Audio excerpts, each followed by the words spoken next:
Jésus-Christ. J'avais dit à la pluie de céder un peu la place. Niambia mvula iache mbele fwashi. Nous avons un sujet propre Tuko na kisina ukwa. qui dépasse le regard. Napita dhahabu na diama. C'est pourquoi j'avais dit que tout le monde soit présent. Ndio nisema kila mtu akuwepo. Je sais pourquoi nous disons ça. Najua kwa maana tunasema ile. Nous étions venus mardi. Tulibarikiwa mkazi mbili. Pour ceux qui étaient là, Jua pale barikuya. c'était merveilleux. Ilikuwa ni ya furaha. Ceux qui s'absentent, Pale bena lofu. c'est aussi en ordre. Ayo kwa Musa. Mes frères me disent, Lakini ndugu Brahman, si vous voulez gagner une grande chose de la reine, kama unapenda kupata kitu kikubwa cha mkusanyiko, si vous voulez gagner, kama unapenda kupokea, venez sous la pluie, kwa chini ya mvula, sous le soleil. chini ya jua. Fais même les pieds. Wanya tembea hata la mguu. J'avais dit à un frère qui habitait du côté marché Rai. Niambiaka ndugu mwa aranja kuikala kule marché soko ya Rai. Quand j'ai appris qu'il faisait les pieds Wakati waniambia sasa aranja kutembea la mguu avec sa femme, na mke wake. nous étions encore sur la ville Pommier. Tulikuwa tungariki pa barabara Pommier. J'avais dit à un frère qui donnait c'est vrai. Niambiaka ndugu jedoni kweli. Fait que les temps sont difficiles. Hata vima wakati kwa nguvu. Contrôlez cela. Angalia hii. Donnez-leur le transport. Wapatie transport. L'homme et la femme. Bibi na bwana. Je les ai appelés. Kebai. Vous allez avoir beaucoup d'argent d'après des jours. Mutapata makuta mingi masiku chache. Vous ne ferez pas encore les pieds. Mwa mutatemeta lo. Cela venait sur le trône de mon cœur. Ili ilianza kwa pakita falme moyo wangu. Les ministères qu'ils ont achetés. Mixeri baruzi. Vous êtes avec moi? Tuko pamoja. Tellement que les temps sont difficiles, Dieu t'a mis aussi les gens à travers les souffrances, les maladies. Sasa hivi wakati kwa nguvu Mungu naye ananyungulula alikisabatu na kupitia magonjwa, kupitia magumu. Le premier dit que avant que Jésus arrive, Nabii anasema mbele ya Yesu kuja. comme dit la Bible, Sasa Biblia il y inasema aura toujours des temps difficiles. kutoka kwa wakati ya nguvu. Ce sont des situations difficiles là. Ile mambo ya nguvu. Ils vont tomber s'ils ne sont pas de Dieu. Ile inaangusha bale bana ba Mungu. Cela ne dépend pas de moi. Ile ambatana Une œuvre wala la yako. qui a créé ainsi. Mungu arumba vipi. Maintenant nous continuons. Sasa tunaendelea. Nous parlons du trône. Unasanjwa kicha ufalme. Nous avons vu dans l'Apocalypse 4, 2 à 8. Tunaona Ufunuo 4, 2 na 8. Mais comme nous avons déjà une partie de l'introduction, Sasa tunaweza kupokea kipande kingine cha kingiririo.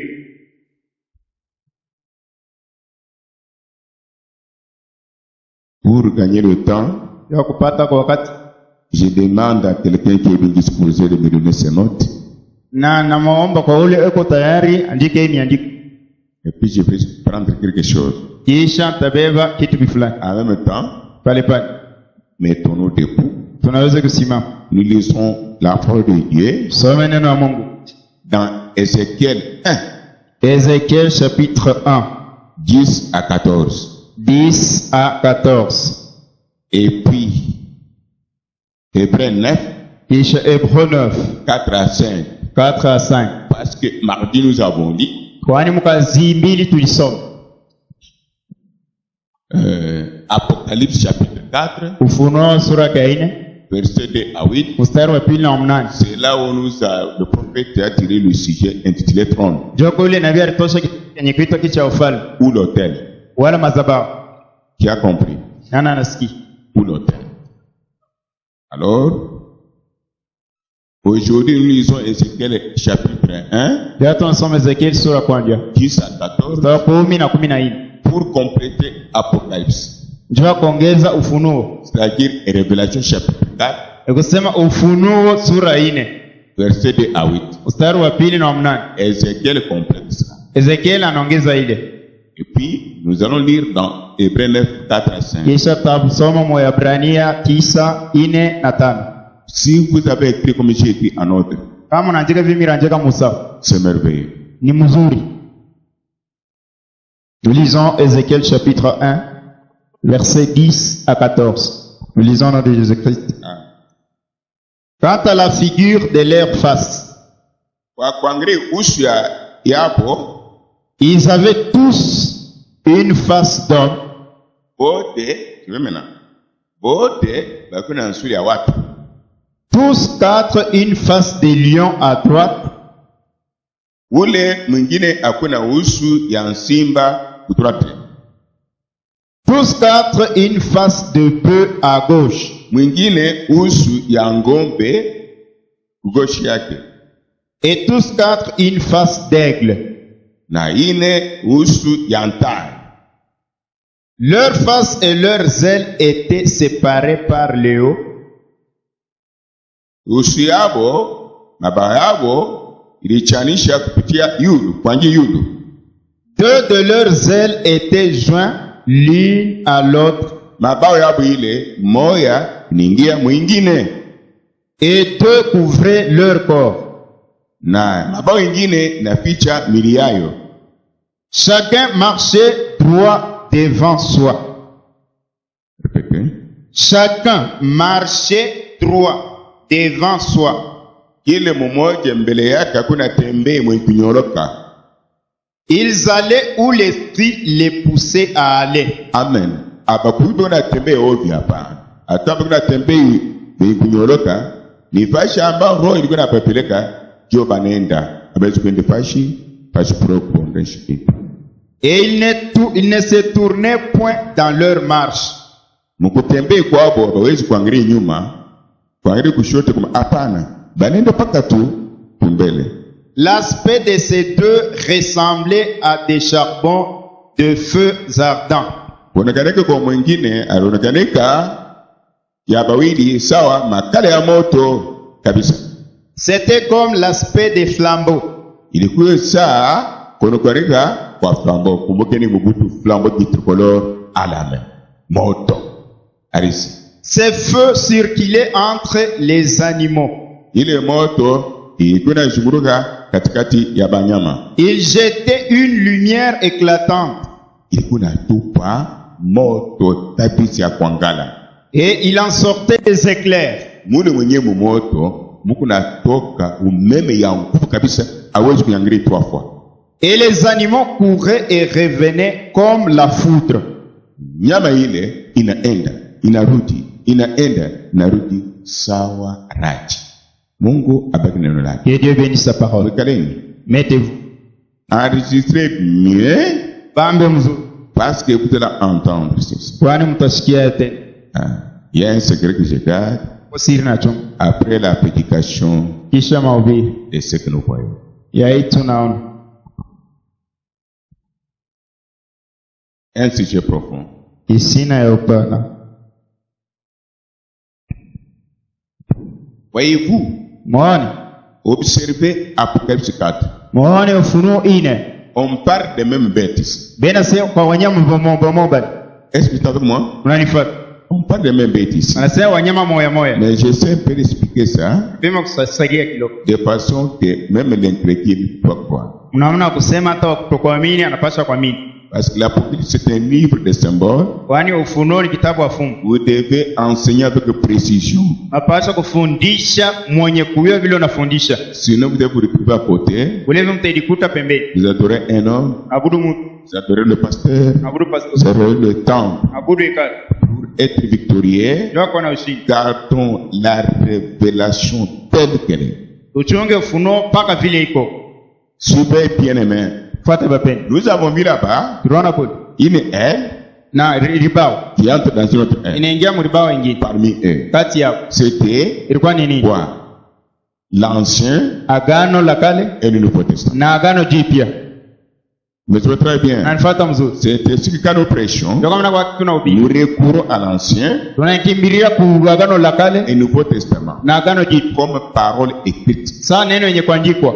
Et pour mieux voler, Njoo kuluka mzuri. nous recourons à la parole parlée Wakimbilia kuneno yenye kusemwa. qui est ce mystère biblique révélé. Yenye kuwa masiri ya Biblia yenye kufunuliwa.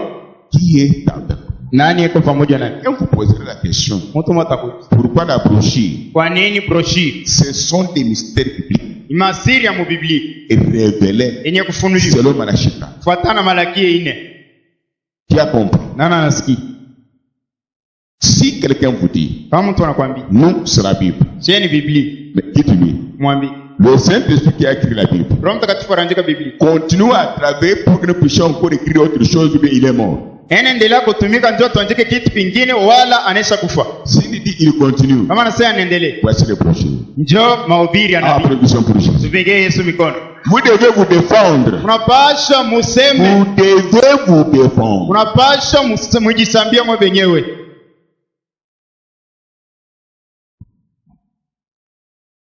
Donnez-moi un. Je pouvais oublier. Ici, si vous avez remarqué, Kama unatazama vema, ici, je mets la parenthèse tout simplement. hapa na wewe kufungula kama Apocalypse 4, Ufunuo 4, Apocalypse 13 Ufunuo 13 et 17. na 17. Si vous remarquez bien, Kama unatazama vizuri, n'oubliez pas. msisahau Ézéchiel ici Ezekieli parle d'un aigle, anasema tai, parle d'un lion, anasema simba, beau mgombe et l'homme. na mtu. Ézéchiel. Ezekieli C'était la prophétie ilikuwa ni kinabii qui devrait s'accomplir dans l'Apocalypse 4. ilipaswa kutimizwa mu Ufunuo 4. Qui est avec moi? Nani anifuata? C'était la prophétie qui devrait s'accomplir ici. Ilikuwa ni kinabii kilipaswa kutimizwa mu Ufunuo 4, Parce que l'Ancien Testament kwani agano la kale est l'ombre des choses à venir. ikivura vitu ijayo. L'accomplissement d'Ézéchiel 1, Kutimilika kwa Ezekieli sura kwanza 10 10 à 14 na 14 ne pouvait pas se faire avant que Jésus soit né et qu'il meure. haikupaswa kufanyika mbele ya Yesu azaliwe na akufe. C'est après la mort de Jésus Ikisha elfu la Yesu, que Ézéchiel Ezekieli devrait s'accomplir dans l'Apocalypse 4. alipaswa kutimizwa mu Ufunuo 4. Celui qui parle dans l'Apocalypse 4 ici, Ule nasema Ufunuo 4 ce n'est pas un homme ordinaire. haina mtu wa ovyo, C'est Jésus lui-même, Yesu mwenyewe après sa mort kisha elfu la et sa na résurrection, ufufuko wake lui-même, yeye mwenyewe. car Anasema, il s'adresse à Jean. anaambia Yohane, Est-ce que vous me suivez? mnanifuata? Que le frère qui a l'appareil enregistre mieux pour moi cette prédication. Ndoko yuko na chombo anibambie mzuri hii mahubiri. Même là-bas dans le camp. Hata kule mnaisha Si kula. vous suivez ce que je vous dis, Kama unafuata kile vous mimi, n'allez pas gêner pour avoir de l'argent. hamtafunga chakula ndio kupata Je makuta. vous dis, vous mourrez pauvre parce que vous n'écoutez pas ce que dit le Saint-Esprit. Mnaniambia mnakufa ba maskini kwa mfuate kile Roho Mtakatifu anasema. Attendez, vous allez voir. Mchonge mtoto. Ceux qui supposent ce que j'ai dit, Bali watafuata kile mimi vous nasema. direz, ça ne demande pas que tu puisses étudier. Ayomba sasa ufunze. Quelqu'un qui vendra de m'appeler qui suivra ce que j'ai dit, vous allez voir. Ule mtu anaujisha mapela na atafuata kile Après mtasema la prédication, mtaona. mourrez pauvre comme vous êtes. Mkufa ba maskini. Dieu, sa richesse ne peut pas chômer. Utajiri yake haiwezi kuoza. Ah. Alors, Sasa, voyez ici bien aimé, muone hapa wapendwa. j'ai dit ceci. Nikasema hivi. Ézéchiel 1, Ezekiel sura kwanza 10 à 14. 10 na 14. C'était l'ombre Ilikuwa ni kivuli des choses à venir. ya vitu ijayo.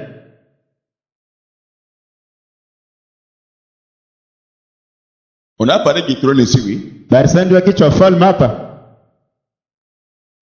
À gauche, Kushoto, devant, mbele, à droite. kuume. Vous avez suivi? Mnifuata? C'était le trône. Ilikuwa ni kichwa falme. Les bêtes dont on parle ici, Wanyama pale banasema qui gardent le trône, anachonga kichwa falme. c'est un symbole. Ni mfumbo. C'est avec moi? Tuko pamoja. Un symbole. Ni mfumbo. Ce n'est pas la première fois. Haina mara Si kwa. vous regardez ce que c'est écrit au tableau, Kama unaona kile mimi nataka utablo. ça y est, Kiko. la réponse est ici. Jibu iko hapa. Alors, revenons ici, Turudi hapa. Apocalypse 4. Funuo 4. Si vous lisez, on parle des êtres vivants. Kama unasoma banasema juu ya viumbe viko hai. Ici, Hapa. on ne parle pas de la bête. Abaseme juu ya nyama. On parle des êtres vivants dans Ben- Apocalypse 4. Bena sasa juu ya viumbe viko hai mu Ufunuo 4. Mais c'est pas très bien. Mnanifuata mzuri? Mais dans l'Apocalypse 17, 13 et 17, Lakini mu Ufunuo 13 na 17 ici on parle des bêtes. hapa wanasenjwa nyama. Il s'agit de quelle bête? Ni nyama gani? Apocalypse 13, Ufunuo 13. Rome. Rome. La puissance satanique Ile uwezo wa kishetani pour diviser, ya kugawanya, lier, kufunga, détruire, kubomoa, disperser. kuzambarisha. Rome a été toujours l'ennemi de Jésus. Rome yeye anakalaka paka adui wa Yesu. C'est pourquoi elle est appelée Ndio kama banamuita dans l'Apocalypse 13 Ufunuo 13. la bête qui monte de la mer. Ule nyama anapanda mubahari. Rome est appelée la bête Rome anamuita nyama à cause de sa méchanceté. juu ya buwaji wake, Incarnation du diable, makao yenyewe ya shetani. anti-vérité Yesu penda yake ukweli et antichrist. na inapinganisha Kristo. Raison pour laquelle Ndio kama ana Rome est appelée bête. Rome anamuita nyama. Apocalypse 13. Ufunuo 13. Tu as compris? Nana nasikia. Allez lire, vous allez voir. Mwende msome mtaona. J'expliquerai ça encore. Tafasiria ile tena. Maintenant, Sasa dans l'Apocalypse 17, Ufunuo 17. il y a maintenant Rome et Amérique. Tuko sasa Roma na Amerika. Nous sommes ensemble. Tuko pamoja. Dans l'Apocalypse 17, Ufunuo 17. il y a Rome et Amérique, Tuko Roma na Amerika. appelés toujours bêtes, Wanaita paka nyama. pour disperser, Ya kuzambarisha. détruire, Kubomoa, diviser, kugawanya, noircir, kuchafusha. rendre en poudre. Kuisha ni maivu. Des vitu Mungu naona. Ce sont les choses que vous voyez. Mais c'est différent de l'Apocalypse 4, Inaachana Ufunuo 4. dont on parle de la bête. Ule wanasenjwa nyama.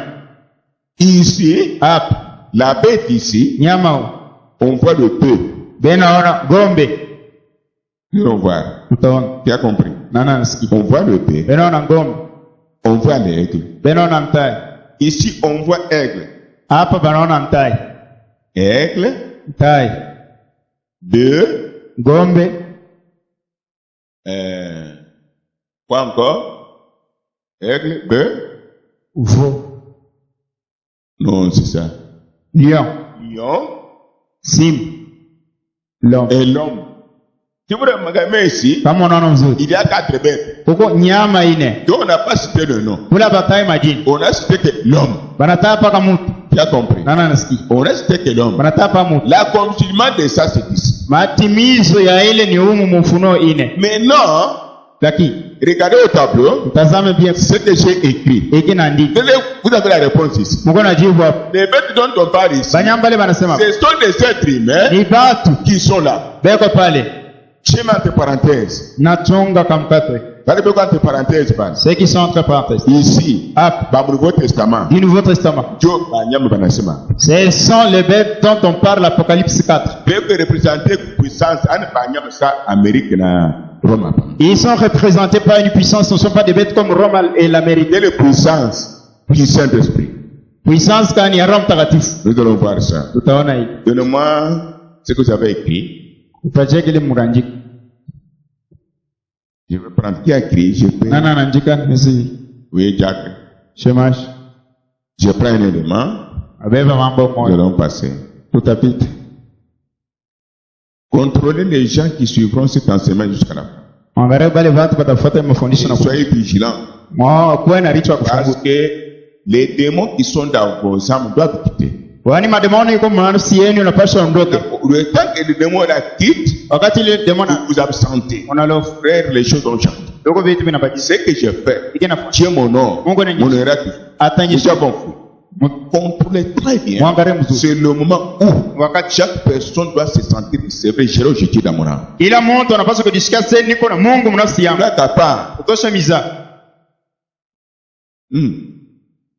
ceux qui s'absentent pour les travaux, c'est le problème. Hein? Bali bena alofanya makazi yako ni mambo yapo.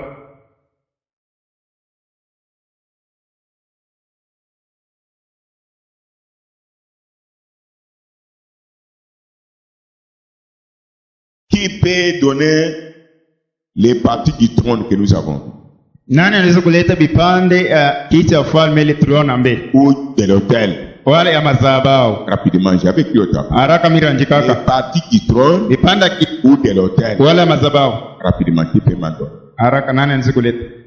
Donc, c'est ça. Hein? Frère Njoki.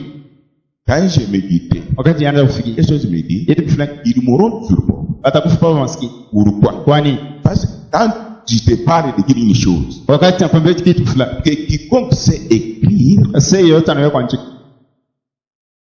et qui n'a pas un cahier, un bic pour écrire, ana na kae wala na biki njoo kwa njia, c'est moi qui parle ni mimi Mungu ndio mimi nasema pour son bien, njoo vizuri kwa et qui n'a pas un cahier, na ana na kae il n'écrit pas. ashanje Qui n'ose pas prendre un bic ashisubutu kubeba biki pour ses affaires, njoo biashara il souffrira. atateswa. Mais à ce moment-là, nous n'avons pas besoin de qui met de l'offrande. Atona sema la Nous avons besoin de l'obéissance à la parole de mon Dieu. toko lazima na C'est le Seigneur qui me parle tous les jours. Roho Mtakatifu ananiambia kila siku. Vous me suivez très bien. Nafuata mzuri. Vous gênez, vous Unafunga donnez la dîme. Unaleta tu. Mais Dieu vous lit quelque part. Mungu anamfunga Obéissez à ce que Dieu dit. motiki kile Mungu Qui anasema. m'a compris? Nana anasikia. Dieu vous parle. Mungu ananiambia. Ce que je vous dis, c'est la vérité. Hiki nimeambia ni kweli. Au moins, si tu ne sais pas lire et écrire, Ni paka kama uwe kuandika na si tu kusoma. sais lire et écrire, Kama unajua kusoma na et kuandika Dieu vous répond, na Mungu anakujibu. Dieu vous parle. Mungu anakusikiliza. Ni cahier, Haona kai ni bic. wala bi. Mais tu demandes à Dieu de venir les affaires. Unaomba Mungu akubariki vitu yako vile Pour unafanya. prendre le bic, Ndio baby. écrit pour les affaires, Kuandika ndio biashara. ajouter Ongeza ou soustraire, wala kutosha. Dieu n'est pas là. Mungu anaku.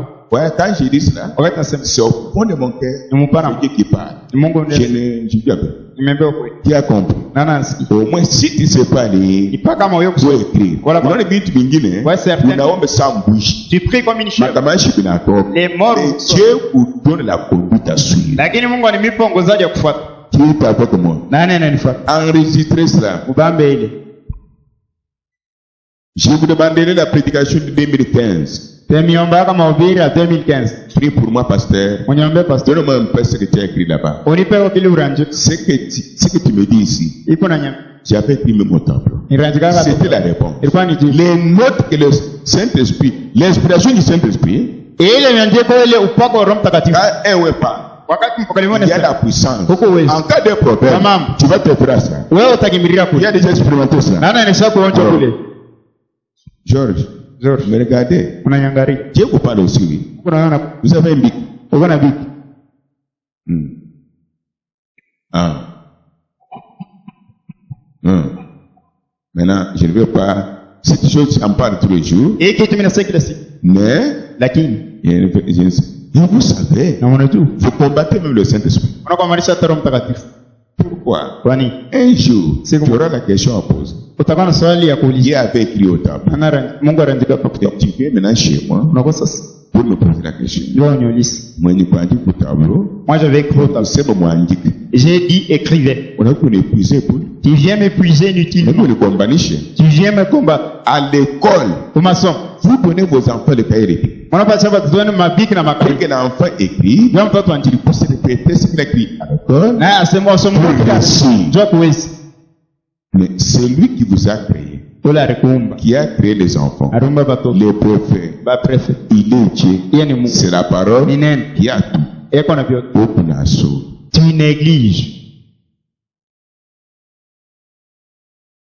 Ah, ça c'est au fond de mon cœur. Hii ni ya mupana moyo. N'ose jamais prendre, au moins si je suis aventurier. Usisubutu kubeba biki yako na kai. N'ose jamais prendre. Usisubutu kubeba biki. Faire un calcul pour tes activités. Ufanya kaikio mimi na Tu dépenser autant. auras un échec terrible. Utashindwa Tu mupa. feras les filles. Utakimbia kanisa. Iki Ce nasema. n'est pas la malédiction. Aina la. C'est Dieu qui me parle. Ni Mungu ndio ananiambia. Tirez attention. Ukalamuki. Vous allez chercher à manger le piment, vous n'en aurez pas. Utatafuta hata kura pilipili au Ce utaipata. que je vous dis, Iki niambia. derrière, Nyuma. il y a la santé spirituelle. Tuko afya kila. Matériel et financier. Ya vitu ya Si vous makuta. voulez progresser, Kama unapenda kwa suivez ce que je dis. fuata iki niambia. Maman, Dieu vous bénisse. Mamu kwa Mungu akubariki. J'ai pris un jour ces notes. Beba miandiko arandika. Pendant que je parle, Wakati mimi nasema. dictez. Dicte.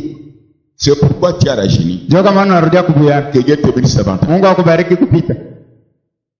Frère, les diviseurs des églises. Bagawanya makanisa. Reste fidèle. Kizazi ya nyoka. Chrétien. Hakutoka mini. Ici, quiconque osera, Hapa yoyote atasubutu. je vous dis la vérité, Nimeambia kweli. je ne verrai pas le soleil. Sitaona. Et ce côté qui m'a parlé, ça sera une bombe dans les maisons. Kwa ile ngamo Mungu ananiambia itakuwa ni Les bombe serviteurs mwenyewe. des assemblées n'ont pas dit ceci. Basi Vous devez montrer que les gens puissent craindre Dieu. unapaswa kwanza Chaque sema fois, tu es écoché. Mungu anapaswa kuwa kukaa. Ce que vous devez faire, Ile mnapaswa kufanya. ça, Ni pour le pauvre. jua maisha yenu. Vous ne le faites pas. Amfanye Sec. bakauka Pauvre. ba maskini. Dieu va vous donner l'argent pour faire quoi? Mungu atakupa makuta ndio fani. Écrire quoi? Kuandika ni Si tu n'as pas la possibilité d'acheter un cahier, kama unaona namna ya kuuza kai tu ne veux pas. au peni. Dieu peut te donner l'argent pour acheter un véhicule, prendre le pasteur. Mungu anaweza kukupa makuta uuze gari ubebe pastor. Au moins véhicule prématuré. Ni paka Mungu kabishi. Véhicule fort. Mungu wangu Jésus. Yes. Qui nous condamne. Ole ni Qui nous fouette. ene Il ne peut pas faire ça. asiweze Ça kufanya. dépend du diable. Ile itatokea Ce que je dis est la parole. C'est l'accomplissement de la parole. ikutimizwa. Allons de l'avant. Depuis que j'ai dit ça, Tangia nisema. observez vos activités. Mwangalie makazi. J'insiste. Nasema. J'insiste. Nasema. Observez bien. Mwangalie mzuri. Nous continuons. Nous Tunaendelea. arrêtons quelque part. Tasimamia fasi fulani. Venez. Parmi les parties de l'autel Kati ya vipande ya ou madhabahu du trône, wala kiti ya ufalme. nous avons vu, Uliona première partie, kipande ya kwanza la mer des vers. ile bahari ya kilauri, Là où le sacrifice est agréé. kule sadaka inaichikiwa, Là où vous écoutez la parole de Dieu. kule mnasikia neno la Mungu. Pourquoi? Kwa nini? Parce que Kwani vous êtes remplis du Saint-Esprit. mnajazwa na Roho Mtakatifu. Qui a compris? Na nasi Première partie. kipande ya kwanza, Je vous donne un exemple. mfano Là où le sacrifice est agréé. kule sadaka imeichikiwa. En d'autres termes, Sasa kwingine Teji Manashikad, malakini na le prophète de ces jours. nabii wa Isi Il dit ceci. anasema hivi, Quel que soit ce que tu peux faire, iko chochote vile unaweza prier, kuomba, chanter, kuimba, applaudisser, kupiga mikono, avoir des visions, kuona maono, des songes, ando prophétiser, utabiri, discerner, tambua maono, guérir les malades. tunza wagonjwa. Est-ce que vous me suivez très bien? Unafuata Quel que soit ce que tu peux faire, Ikiwa chochote vile unaweza kufanya, Dieu Mungu agrée la foi. anachikia imani. C'est ça le sacrifice. Njoo Dieu sadaka. agrée la foi. Mungu anachikia imani. En d'autres termes, Msema kwingine. le sacrifice. Ile njoo Un homme ya mtu qui a le Saint-Esprit. ule kuna Roho Mtakatifu. Vous me suivez? Mnanifuata. Dieu agrée la foi. Mungu anachikia imani. C'est ça le sacrifice. Njoo sadaka Un homme ya mtu qui a le Saint-Esprit. ule kuna Roho Mtakatifu. Et sans la foi, Bila imani vous ne pouvez plaire à Dieu. hawezi Dieu vous rejette. Mungu anakutosa. C'est ce qu'il dit l'Apocalypse. Ndio kifunuo inasema. Tu as compris? Anasikia. Mère de Père. Ba ile bahari ya Là, kilauri vous écoutez la parole là. ule mnasikia nini? Ici, Hapa. vous devez avoir le Saint-Esprit. Pata Roho Mtakatifu. Quand vous avez le Saint-Esprit Wakati wa Roho Mtakatifu et que tu as la foi, na uko na imani, Dieu va honorer ta foi. Mungu ataheshimia imani yako. Sans le Saint-Esprit, Bila Roho Mtakatifu Dieu n'honore pas ta Mungu foi. akuheshimia imani Tu yako. as compris? Nani anasema? Mère de Père. Ile bahari ya kilauri Là, vous écoutez la ule parole. mnasikia nini? Parce que tu es rempli du Saint-Esprit. Kwani mnajazwa na Roho Mais Mtakatifu. quand vous avez le Saint-Esprit, Wakati kuna Roho Mtakatifu Dieu agrée ta foi. Mungu anaichikia imani yako.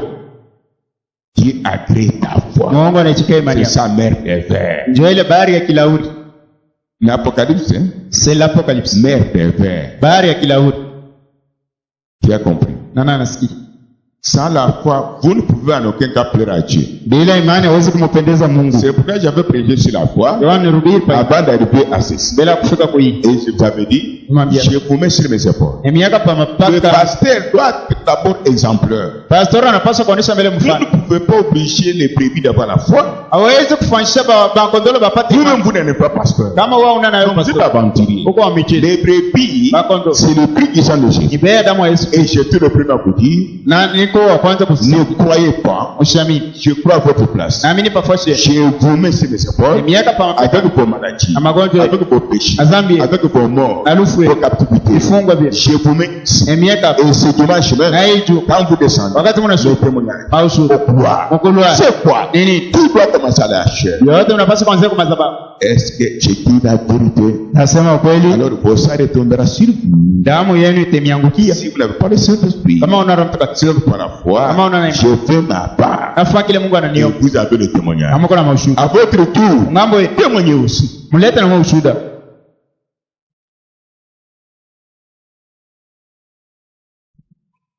Prenons, je saute de l'autre partie, vous en avez, vous connaissez.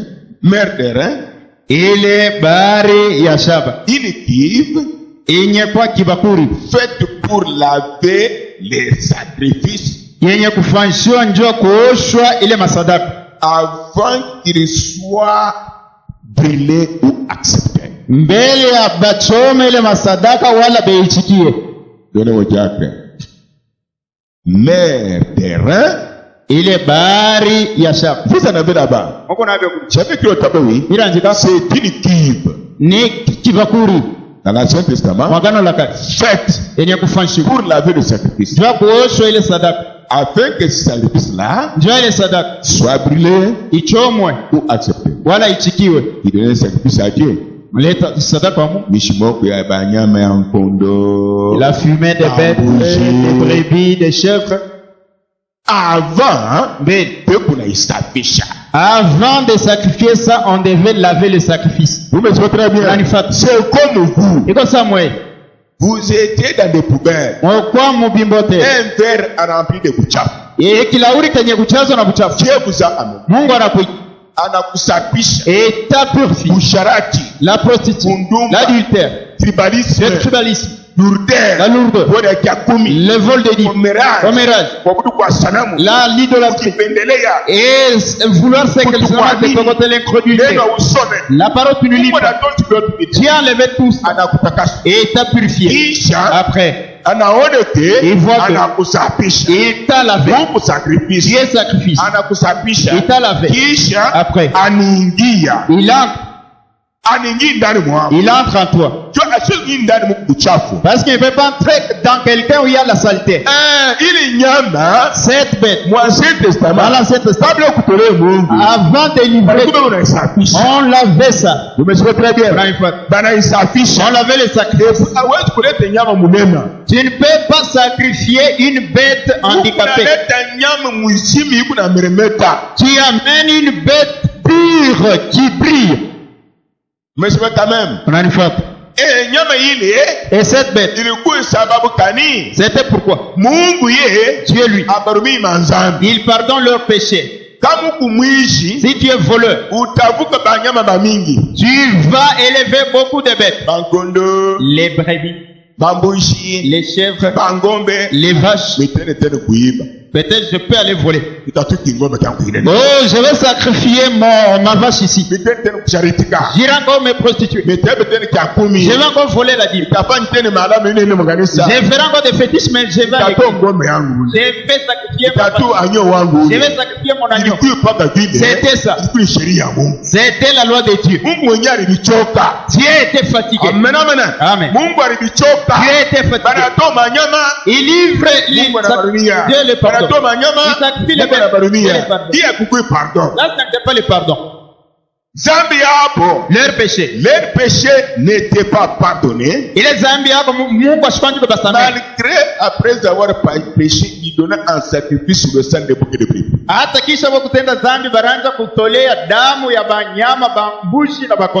Leur péché n'était pas pardonné. Je répète, malgré le sang de bouquets de brebis, leur péché n'était pas pardonné. Mais leur péché était couvert. Maintenant vous êtes différents d'eux. Leur péché était couvert. Preuve que leur péché était couvert. Après avoir volé, la conscience de voler était toujours là. Après avoir commis la guerre, la conscience était là. Il ne souciait pas d'abandonner. Après avoir marché le commérage, la conscience était toujours là. Dans leur cœur, il n'y avait pas un trône du jugement. Mais ça c'est beau, ça c'est mauvais. Ils attendaient, après péché, donner le sang de bouc et de brebis.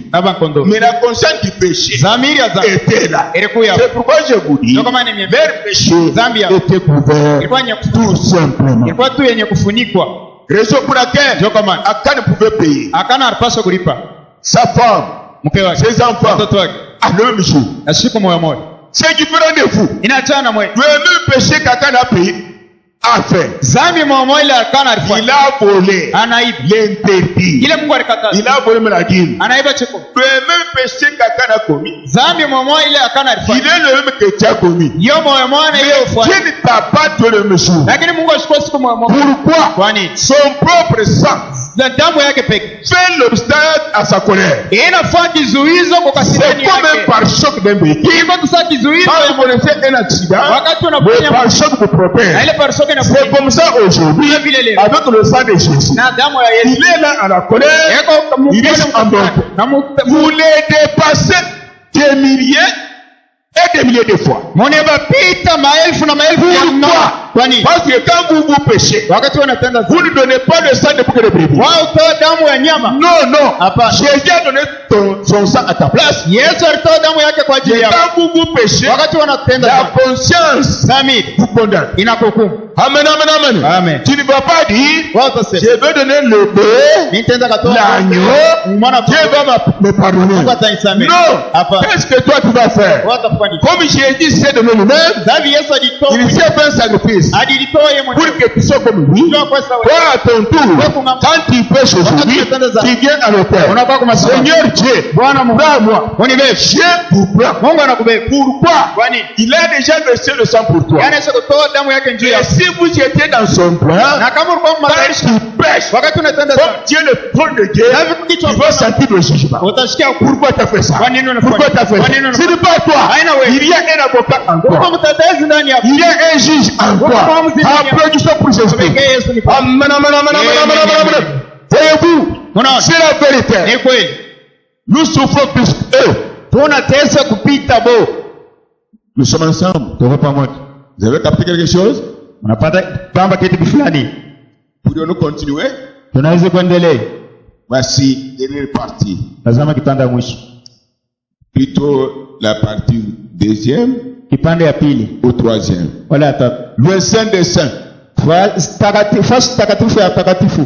Dernière partie. Kipande ya mwisho. Le Saint des Saints. Takatifu wa takatifu. Le Saint des Saints Takatifu wa takatifu. est appelé Inaitwa l'autel madhabahu de Dieu. ya Mungu. Soit Wa le temple hekalu du millénaire. ya utawala miaka 1000. Qui est avec moi? Nani ananifuata? Placez chaque écriture à sa place. We panga kila andiko kwa fashi yake. Le Saint des Saints, Takatifu wa takatifu c'est l'autel. ni madhabahu. Pour le moment, Ndio wakati c'est l'autel. ni madhabahu. En même temps, Pale pale. sera le temple Itakuwa hekalu du millénaire. ya utawala miaka 1000. Est-ce que vous me suivez? Nanifuata? Qui a compris? Nani anasikia? Ni vitu vizuri Ce sont de bonnes choses. vile kama una Saint-Esprit unaanza kuhubiri unatupa tumbare mumilenyume profeta na kwe Mungu ndio. Là, si tu prêches et j'y est que tu n'as pas le Saint-Esprit qui va envoyer les gens dans le millénium, dans l'enlèvement, le prophète est Dieu, entre les lignes. Je vous pose la question. Imepika swali. À la seconde venue, Kurudi kwa pili. Jésus viendra du nord, Yesu atoka kuno, du sud, kusudi, de l'est west, ou de l'ouest. wala kuwest. Et pourquoi? Na kwa nini? L'enseignement position de l'église. Mafundisho inapatia kanisa misingi. L'évangile Injili amène Jésus en scène. inaleta Mungu mkiwani. C'est ce que j'ai fait toujours pour vous. Ndio kimi ni mfundisho. Vrai ou faux? Kweli bon. Voilà. L'enseignement. Mafundisho. À sa seconde venue, Yesu mkuja kwake kwa pili. mon Dieu Mungu wangu est ton Dieu. na Mungu wako Jésus-Christ. Yesu Kristo. Viendra de l'est ou bien de l'ouest. Atatokea kule jua inatokea wala kule jua inaingililia. Nord ou du sud. Kunodi wala kusudi. Eh bien, c'est ça l'enseignement. Ndio mafundisho. Il a positionné. Ça te Kama positionne. wewe Si tu sais rien, utajitrouver unasema unakuabudu sana mtaabudu Mungu. il va te retrouver Ndio qui kama adore wewe non. hivi, Si je tu n'ai pas ne sais confiance pas. en vous. Sina tumaini ndani yako. S'il y a quelqu'un qui peut dire, Bang mtu si anapisiri. ça c'est moi. Bai ni mimi. Parce que d'ici peu, Masiku chache. le 28 février, 28 février. batatembea na vitu ya Mungu. Ils vont marcher avec leurs sottises ici. Quelle idolâtrie. Kuabudu kani kwa sanamu. À la seconde venue, le Seigneur viendra de l'est ou bien de l'ouest. Mkurudi kwa pili atatoka kule jua inatokea wala kule jua inaingililia.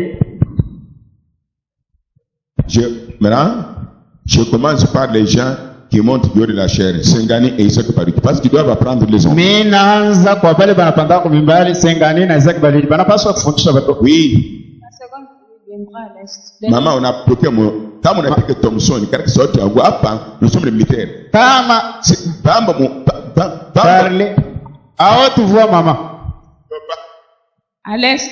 Amen, applaudissons pour le chef. Tuvege Yesu mikono. Là, vos enfants seront bien positionnés. Watoto wenu watakuwa na mizizi mzuri. Vous me suivez très bien. Unafuata mzuri. À la seconde venue, Kurudi kwa pili. Jésus viendra à l'est. Yesu atatoka kule juu inatokea. Première partie de la réponse. Kipande ya pili ya Deuxième, ya pili. pourquoi à l'est? Kwa nini kule juu inatokea?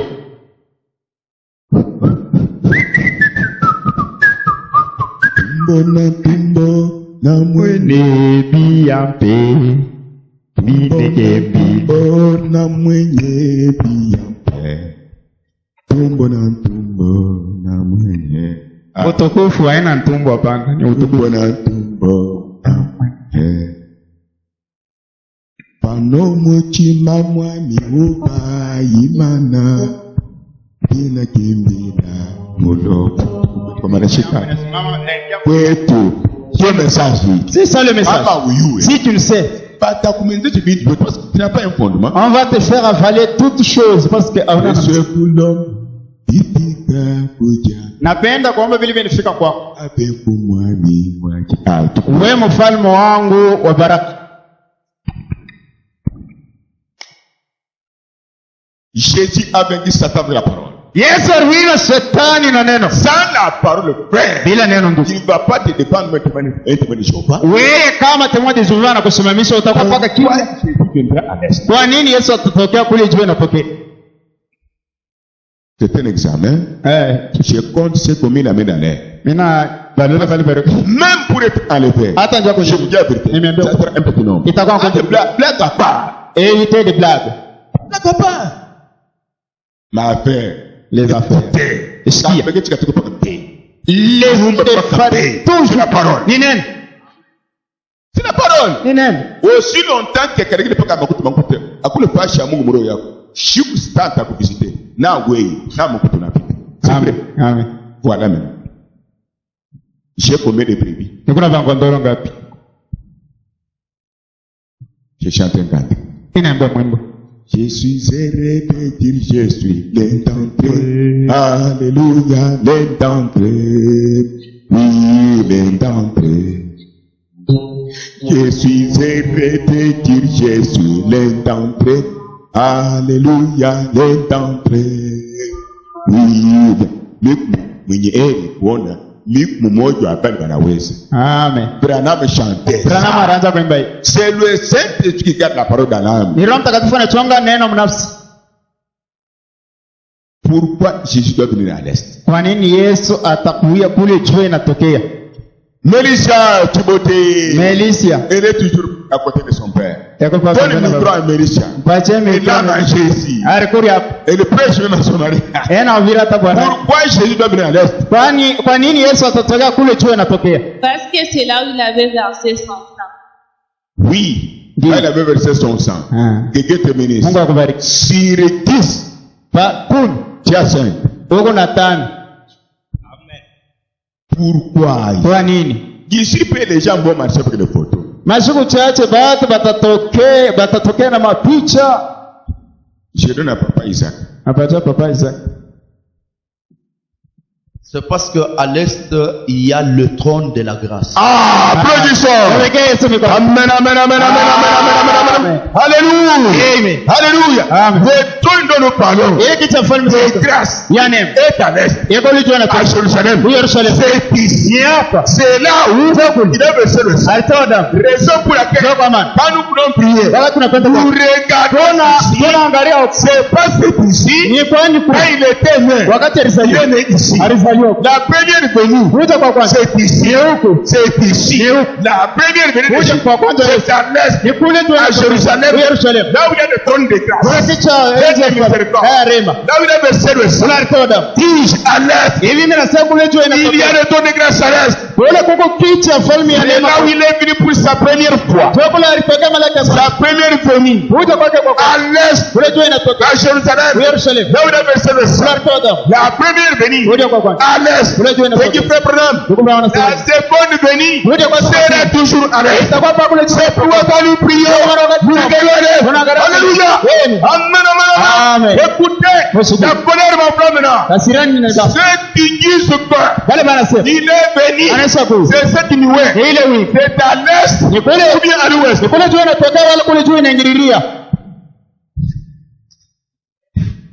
Les idolâtres. Race de vipères. Ils mangent tout la Sainte Sainte. Wanakula hata meza Bwana. Kuja kwa pili. Ça c'est quand venu. Na Dieu anasema le prophète atakuye paka huko. Il viendra toujours à l'est. Sasa bana bibi ni wewe. Ils prennent la nuée. Anasema ils disent kuja kwa pili kwa Yesu. c'est sa seconde venue. Ni wewe. C'est nuée. Bamba A été photographié. ni hapa. Ici au bien jua mingia au kuja unatoka. À l'est ou bien à l'ouest. Amerika iko wapi? Où est l'Amérique? À l'ouest. C'est là où on avait photographié cette photo. Hey. Message ni yetu. Le message est pour nous. Tu as compris? Nanaski. Tu as compris? Nanaski. Et j'ajoute. Naongeza. Ceux qui disent qu'il est venu ici. Bale wanasema anakuja. Ce sont des idolâtres. Babudu sana. Ils adorent le prophète. Ben abudu nabii. Écoutez la vérité. Niambia kweli. Ils adorent le prophète. Ben abudu nabii. Frère, hakikisha. Ceux qui adorent le prophète directement comme ça. Bale ben abudu nabii bila kufichama peupe. Les autres adorent indirectement. Wengine ben abudu mubuficha. À travers les prédications. Kupitia mahubiri hapo. Les autres adorent directement. Wengine ben abudu peupe. Prenons ceux qui adorent directement. Bale ben abudu peupe. Ils prient et regardent où? Ben naomba ben angalia wapi? Amen.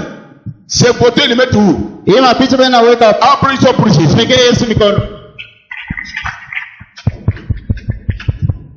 Munabio sasa. Vous avez découvert maintenant. Muna comprendre, hein? Vous avez compris. Pardon. Les païens.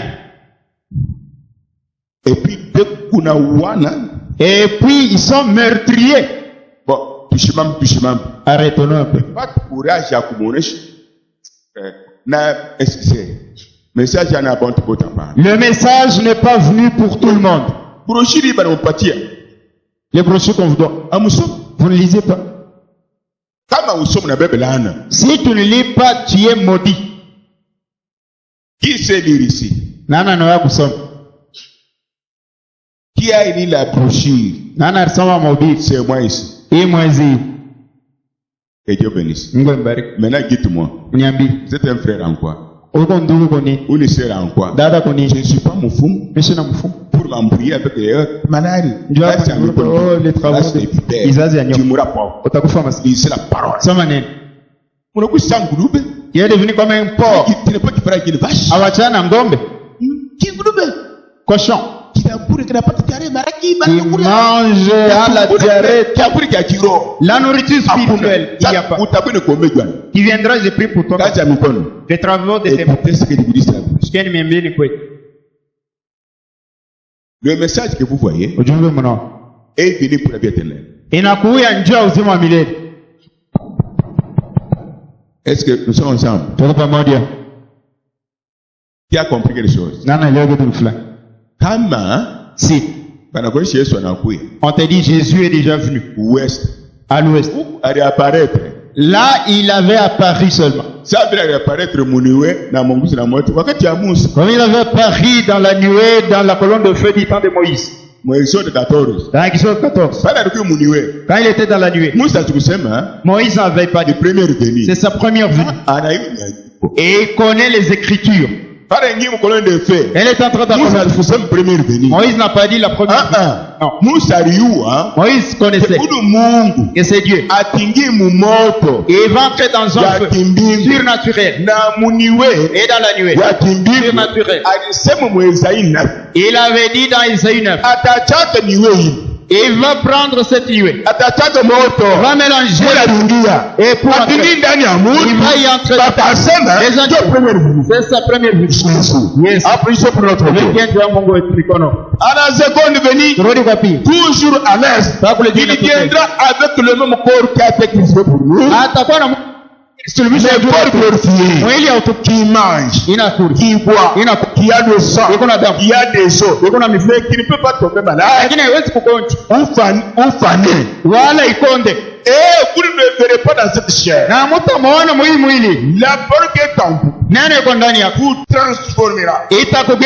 Vous prendrez le même corps comme le sien. Là, vous le verrez. Mais quand il est dans la nuit, qu'il soit dans son propre corps, et dans le corps de les païens doivent le voir. Les païens doivent le voir pour leur condamnation.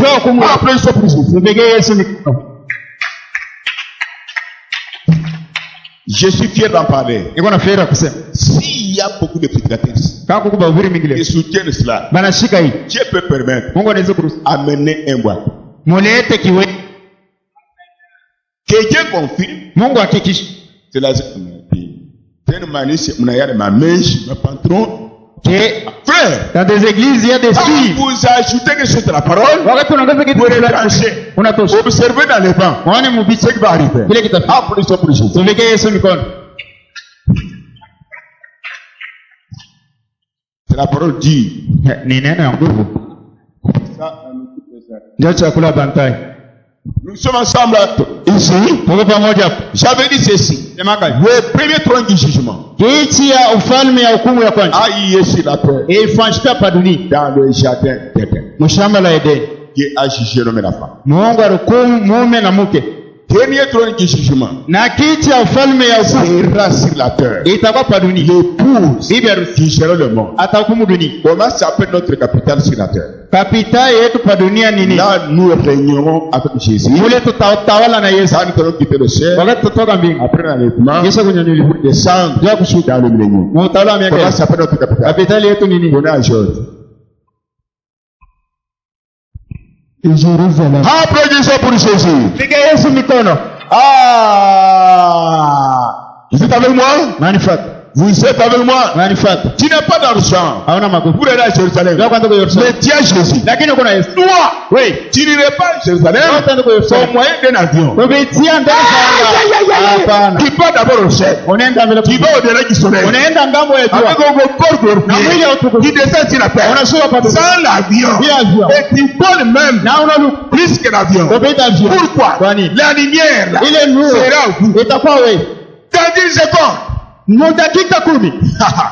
13 000 kilomètres. 30,000 km. C'est comme une pensée. Hebu sema wazi. Dans un corps glorifié. Mu mwili hautukufu. Et vous dépassez l'avion. Na unapita Vous avion. dépassez le diable. Unapita Vous shuka. descendez à Jérusalem. Utashuka Yerusalemu. Sur le trône avec Jésus. Pakiti ya falme na Yesu. Pour juger Jua kuku. ceux qui ont rejeté le message. Wale baritupa Pour cet âge. jua hii wakati. Même un autre âge. Hata wakati ingine. L'époux Bibi. et l'épouse. Bwana harusi na Sur bibi le harusi. trône. Pakiti ya falme. Pour juger Jua kuku. les ingrédients. Bakutoka ni. Vous me suivez très bien? Unanifuata mzuri. Me suivez très bien. Unanifuata. Et sur le trône là, Na pakiti ya falme. le jugement aura lieu. Hukumu itafanyika. L'épouse Bibi harusi. jugera le mort. Atahukumu dunia. Considérant notre péché. Ulinangalia mazambi. Mais Dieu lui-même, Lakini Mungu mwenyewe. Jésus, jugera le mort. Atahukumu En dunia. ce qui concerne Ulinangalia. la critère physique, Busharati wa mwili.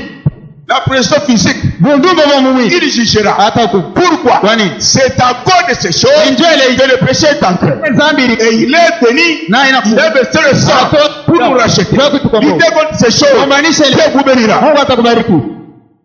Le jugement. Hukumu. C'est pourquoi Satan jette les esprits de prostitution en quitter dans les gens. Ndio kwa maana shetani atupa roho wa busharati Il ndani ya watu. envoie, il sait que Yeye anatupa na vous serez condamné pour toujours. utahukumiwa. Mais si Dieu est un élu, Kama kama la Bible dit, Bibiana. dans Josué 1, Yoshua. nul Mtu ne atamoja. tiendra devant toi. Ashitasimama mbele. N'importe quel esprit, Iko roka. n'importe quel démon, Iko demanga. vous priez Jésus. Mtaomba. Il enlève ça. Anaondosha Il vous hili. remplit. Il Anakuja. enlève. Il Anaondosha. vous remplit.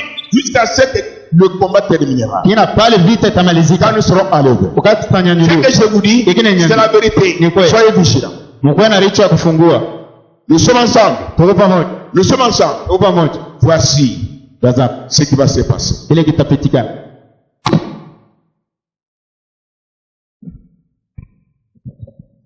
L'autel est là pour prier. Madhabahu yako pale njoo kuomba. Ceux qui se consacrent, Dieu les bénit toujours. Bali bene tutoa Mungu anabariki paka. Nous sommes le trône de Dieu. Tuko kiti ya falme ya Mungu. Selon, nous allons terminer. Tamaliza. Je vais continuer avec ça prochainement. Tuendelea na hii mashuhudia. C'est un enseignement, c'est pas ça? Ni mafundisho yale. Ah. Dans Matthieu 15, Mathayo 15. 15 à 20, 15 na 20. qu'est-ce qui est écrit? Niandikwa nini? Les disciples ont posé la question à Jésus-Christ. Wanafunzi walipiga swali kwa Yesu Kristo. Seigneur, Bwana, comment tu parles en parabole à ces gens ici? namona kani unasema mfumbo mbele ya hao watu? Jésus l'a dit, Yesu akamwambia, je les parle en parabole. nibaambia mfumbo. Même dans Matthieu 13, il a parlé. Hata Mathayo 13 anasema hivi. Mais d'abord, je m'en fous. Je leur dis en parabole Donc, va protéger. pour les perdre. Dieu, quand on a voulu vous faire, Parce qu'ils découvrent la vérité, le cœur fera mal. Ils vont se repentir et ils seront sauvés. Dieu est injuste. Mungu hakuna uchaguzi. Ah ouais. Hapa Matthieu 13. Matthieu 13. Mina sema mkumbu wapotee. Je parle en parabole pour qu'ils se perdent. Sababu gani? Pourquoi? Yesu aliona Jésus avait anakuwa na sura mbili. et ils étaient bifaces. Na yeye Et lui aussi, sema mkumbu. il a parlé en Sura parabole. mbili yako mafungu kwa wenyewe. Que leurs bifaces puissent les lier eux-mêmes. Alingine bakishiple. Regarde les disciples. Leur cœur Kuonana naye. et était semblable à son cœur. Roho yao na kuonana na Yesu. Le cœur des disciples était semblable à celui de Jésus. C'est pourquoi il leur a dit sans des paraboles. Wanaokolewa. Et ils étaient sauvés. Si tu es venu Kama unakuya avec l'hypocrisie, na mauso mbili démonter n'importe quelle chose ici, ya kufanya kitu la kifata, parole restera pour vous un proverbe, un mystère. neno itakuwa ni fumbu tu na hadithi na siri. Mais quelque chose c'est que tu es. Ikuwa kile Si tu as la profondeur kama kuna upande d'être comme Christ, ya kwanza remercie le Seigneur. pigia Mungu akusana. Rien ne peut vous retenir. Hakuna kitu Même si vous kitakufanya. n'avez pas la foi, Hata una nani Jésus est en vous. Yesu ako ndani yako. Croyez ce que je vous dis. Mwamini kile niambia. La vérité, Ni kweli. la profondeur Upande. compte aussi. Na hiyo iko La na profondeur, upande. ce n'est pas dans le trône. Ni kule mkita ufalme. La profondeur, Upande. c'est là au fond. Ni kule ndani. La profondeur Upande. ne vient pas de la prédication. Haitokee kwa mahubiri. Ce qui vient de la parole, Kile kinatokea c'est la foi. imani. La foi Imani. vient de ce qu'on entend. Inatokea kile Ce tunasikia. qu'on entend, Kile tunasikia. la parole. Neno. Et quand vous priez, Wakati unaomba. avec la petite foi, Na imani kidogo. oubliez, Sawa. la chose arrivera. Kitu itafika. C'est différent de la profondeur. Inachana upande. La foi vient de ce que vous attendez. Imani inatokea kile unasikia. La parole de Dieu. Neno la Mungu. Mais la profondeur Upande. ne vient pas de la parole. Haitokee kwa neno. La profondeur, Upande. elle doit trouver la parole. Hiyo inapaswa kuta neno. La profondeur, Upande. c'est un mystère de Dieu. Ni siri ya Mungu. Il a placé en vous quelque chose Aliweka kitu ndani yako. avant la fondation du monde. Mbele ya misingi ya dunia. Qui est sa fille, Ya kusema kupitia. qui est son fils. Uko mtoto Quand tu mwana. attendras la Wakati vérité, unasikia ukweli. et la vérité est toi, Na ukweli na vous wewe. deviendrez un. Utakuwa mmoja. Romains 8 nous dit, Romains 8 nous dit, qu'est-ce qui peut nous séparer Kitu de l'amour de Dieu? Mapendo ya Mungu. Ça, Hiki. péché, Dhambi. incrédulité, Kutokuamini. souillure, Uchafu. pauvreté, Umaskini. sécheresse. Ah ouais. Hapana. Pourquoi? Kwa nini? Tu as la profondeur de Jésus. Uko na upana ya Yesu. C'est le bateau temps. Ile masomo hayo. Et les choses ne marchent pas mieux. Vitu haviendeki Tu vizuri. te sens. Unajisikia. Que vraiment, Yasema kweli kweli. rien ne peut me séparer. Hakuna kinaweza C'est kunitenga. la profondeur qui Ni tient. upana ya mbingu. Aucun bateau ne peut renverser. Hata masomo hayo Pas vitu. même la tempête. Hata zoruba. Le proche Jésus avait dit, Ndio kama Yesu alisema. celui qui est en vous. Ule kwa ndani yetu. En d'autres termes, Ukisema kwenye. vous me trône. Mwe picha ya ufalme yangu. Vous me trône. Mwe picha ya ufalme yangu. Ah, les choses changent. Vitu vinabadilika. Les choses changent maintenant. Vitu vinabadilika sasa. Vous me trône. Mwe picha ya ufalme. Celui qui est en vous Ule kwa ndani yetu. est plus grand Ni mkubwa. que celui Kupita. qui vous combat. Ule ni mikomba. Que celui qui vous trouble. Ule ni mizimu. Frères et sœurs, Kuna ndio. ne vous en faites pas. Usisumbuke. Maintenant, écoutez ce qu'il fait vraiment. Sasa msikie kile ndugu Branham anasema. Écoutez, Msikie. j'ai sorti quelque chose. Alowa kitu fulani. J'ai dit dans Matthieu Kasa Mathayo 15, 15. 15 à 20. 15 Ce qui tue l'homme kile kinaomu est dans l'homme. kwa ndani yake. De l'homme Ndani ya mtu sortent les mauvaises pensées. unatoka mawazo mbaya. Aujourd'hui, Leo hii tu dois sentir unapaswa usikie les mauvaises pensées mawazo mbaya viennent du diable. inatoka kwa Toi, shetani. tu es trône de Dieu. Uko kitu ya ufalme wa Mungu.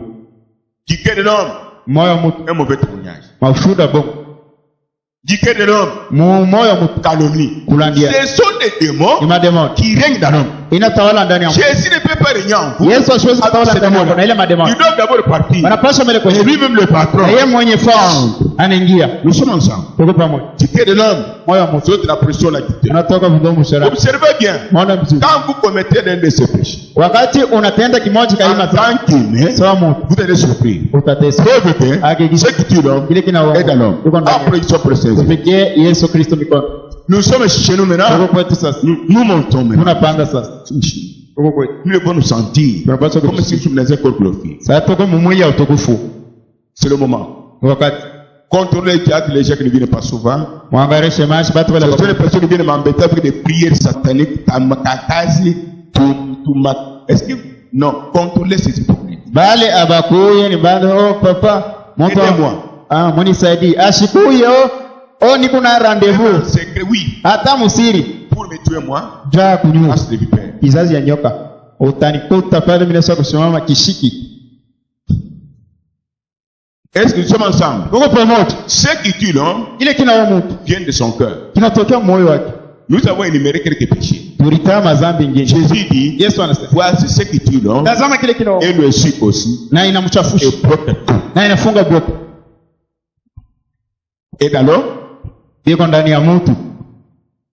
maintenant, Sasa Jésus dit, Yesu anasema, avec ça, na hii venez à moi. mkuje kwangu. Mais vous avez ces choses. Wewe kuna ile bibi. Moi, j'en ai. Mimi niko nayo. Comment Jésus appelle Na maana kani Yesu pour anakuja. te transformer? Njoo kugeuza. Toi qui ne viens pas. Wao kuja. Pour changer cela. Wao Toi kumejirisha qui ne hivi. viens Wao pas. kuja. Tu n'as pas la profondeur de Jésus. Hauna na upana. Si tu viens, Kama unakuja. celui qui t'a appelé. Uye ndio alikuita. Applaudissez pour Jésus. Uvike Yesu. Et il te remplit du Saint-Esprit. Na anakujaza. Il te délivre du Saint-Esprit. Anakufunga utakuwa mwepesi. Ce n'est pas n'importe qui fait. Haina mtu Qui peut venir. Anaweza. Le message est qui puisse. Utume Kongo. C'est la nourriture des gens. Chakula bantu. Les autres sont ici. Wengine beko. Toujours païens. Paka Ils bapaka. deviennent de plus en plus païens. Banakuwa paka bapaka na Incrédules. kisa bakutoka mimi. Pourquoi? Kwani? Ils sont venus d'eux-mêmes. Banakuwa Mais kwa celui wenyewe. que Jésus a choisi, Ule Yesu alikuwa. quelle que soit, Ikuye. il sentira la joie, Atasikia furaha. la paix, la Salama. délivrance, léger. Na atakuwa mwepesi. Et maintenant même, Hapa sasa nous vivons cela. tunaishi ile. Nous sommes ensemble. Tuko pamoja. Nous sommes ensemble. Tuko pamoja. Je vous donne un exemple. Nimepatia Ce qui tue l'homme kile kinaua mtu. est dans l'homme. Yuko ndani yake.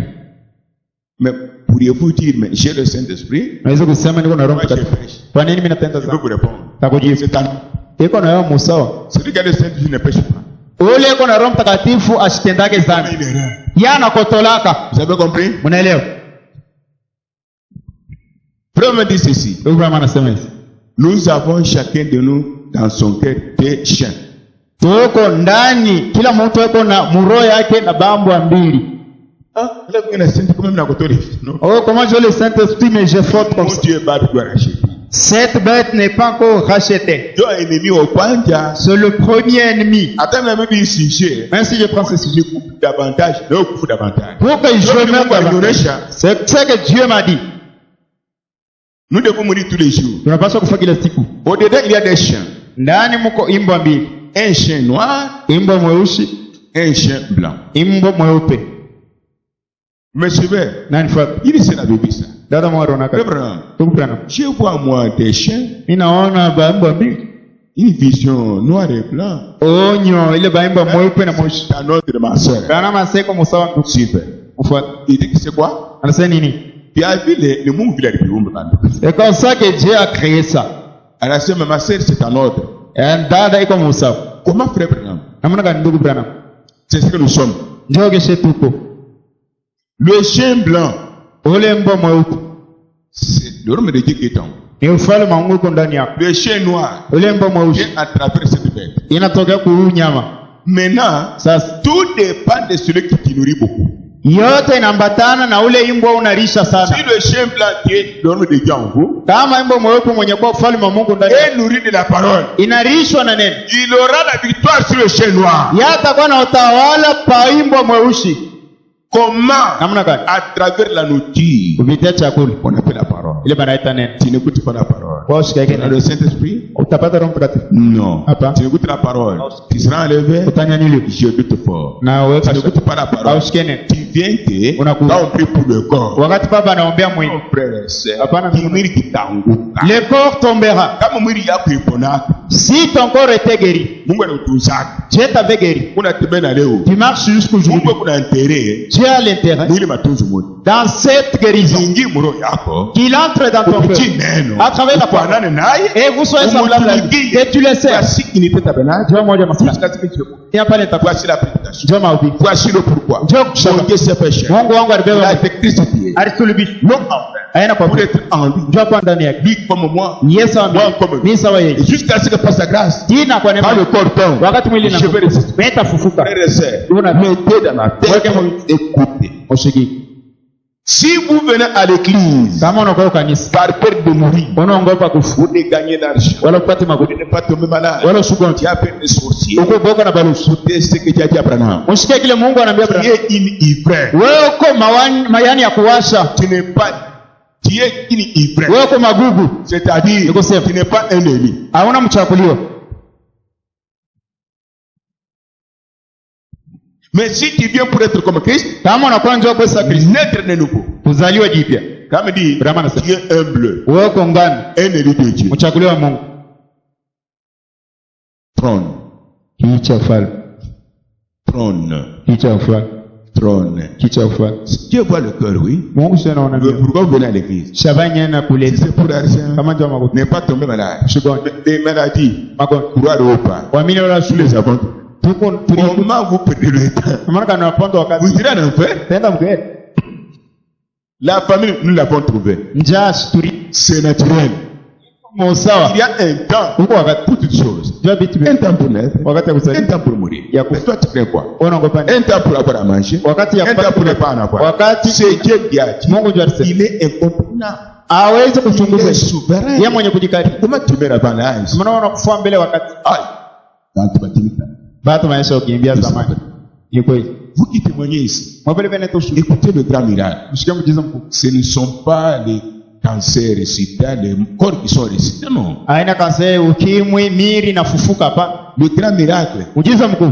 qui a amené Jésus au calvaire, Ilifikisha Yesu Kalvari. pendant que Jésus soit en toi. Ni Yesu ingie ndani ya nafsi yako. Là, tu ne mourras pas encore. Bana utakufa. Tu vivras éternellement. Utaishi milele. Éternellement. Milele. Fini. Unaishi. Racheter ce temps. Komboa wakati. Finalement, tu vas quitter la terre. Finalement utatoka Tu ne sais kwa. pas demain ce qui va arriver. Sijue kesho ile itafika. Je vous dis la vérité. Amen. Tu iras comment? Utaenda namna gani? Là, pour atteindre un seul gumbavu. Même si je suis un seul. Tuko na shiki bakushie mashikiote. Nous enterrons les uns parmi nous. Abwana babibi tukasi tutoto tunabaki. Les maris, les femmes, le travail reste. Nous voyons. Qui vous a dit que tu verras l'année prochaine? Nana kwambia utaona mwaka ijayo. Hii ni kweli? Même moi non plus. Hata mimi sijui. Mais ce que je sais, Ila najua. que je sens comme vous. Ni kwa saa yeye. Fini. Unaishi. Tu restes. Vile Tu vile dois baba. prendre soin de moi. Hata wewe fashi Moi, je vous dis ici. Kama nimeambia. Je ne pense pas que.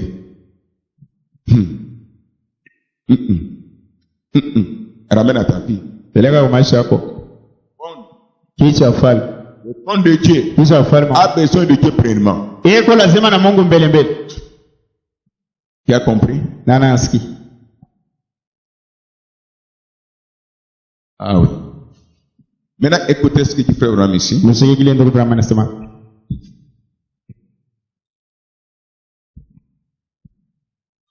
Vous voyez que j'ai laissé ça, oui? Wana mimi naacha hii. Hein? J'ai laissé ça. Naacha hii.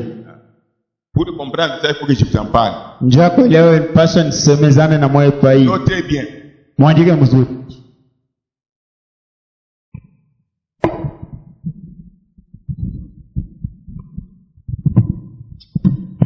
Chaque Kila sultani wote. unaona hapa? Vous voyez? Gardien ba hotel. Les gardiens de l'hôtel. Unaona? Vous voyez? Hana magardien ba hotel, hein? Sont les gardiens de l'hôtel. Ya Ancien Testament. Dans l'Ancien Testament. Ba dunia. Sur la terre. Watoto Israeli. Les enfants d'Israël. Ndio maana wakati ba Filistin balibebaka arche. C'est pourquoi quand les Philistins avaient pris l'arche, Pas je peux voir arche ya Mungu. là où il y a l'arche de Dieu, Ndio pas je peux hotel. c'est là où il y a l'autel. Ndio pas je peux trône. C'est là où il y a les trônes. Ça c'est pas Filistin. Les Philistins. Balibebaka arche ya Mungu. Ils avaient pris l'arche de Bali Dieu. na imwabo. Ils ont emporté la chez eux. Qu'est-ce qu'il y avait fait? Mungu alifanya nini? Kwangi urwa wapo. En commençant par le roi.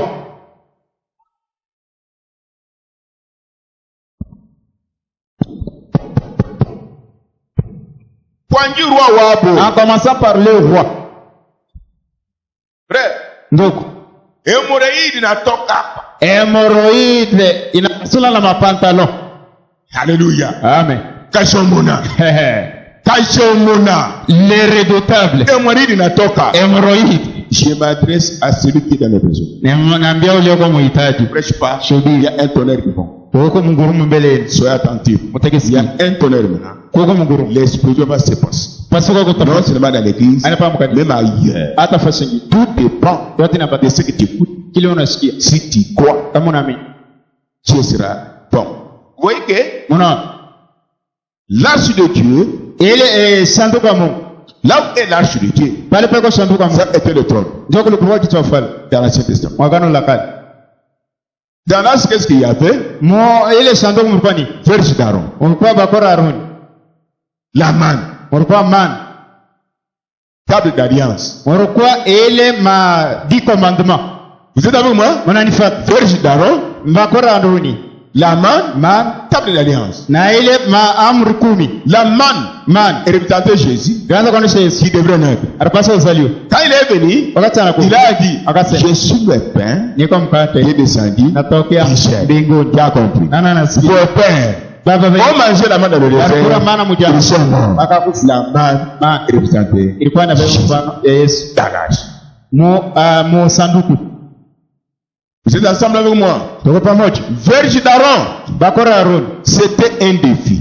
ilikuwa ni kupinganisha. Il y avait le faux, hein, Tulikuwa bapokelea mafuta faux abo prédicateur bahubiri abo qui voulait être serviteur. baripenda bakuwa batumishi Dans l'église, mukanisa. Dieu dit à Moïse, Mungu akaambia Musa, Moïse, Musa, que ces gens-là amènent les verges. aba batu balete mabakora yako, Allez mettre les verges dans le lieu très saint. uende ukaweka mabakora kufasi takatifu sana. Là où je descends, Kule mimi nashuka, là où il y a l'arche. kule kuko agano, Que chacun mette sa verge. kila mtu alete bakora yake. La verge Bakora qui va fleurir, itacho c'est le ministère qui est confirmé. ni huduma yenye kuhakikishiwa. Vous êtes ensemble avec moi? Tuko pamoja, Ils ont fait cela. barifanya vile. C'est l'histoire. Ni hadithi. Vous avez dit, la verge d'Aaron Ile bakora Aaron a fleuri. ilichepuka, Il y avait des fleurs, ilikuwa il y maua, avait des fruits, ilikuwa mais il n'y matunda, avait pas de racines. lakini hakuwa C'était mzizi. mystère. Ilikuwa ni siri. Et la verge d'Aaron, Na bakora Aaron c'était le petit qui s'est. ilikuwa mfano Roho Et Mtakatifu. quand il est dans l'église, Wakati ako mkanisa, même si vous êtes scolaire, hata kwa vous mzizi, allez chupoter. wewe utachukuka. Amen, amen, amen, amen, amen. Amen. Gloire is Kwa jina là. lake. Aujourd'hui, Leo. nous avons besoin, Tuko lazima. dans le ton de Dieu,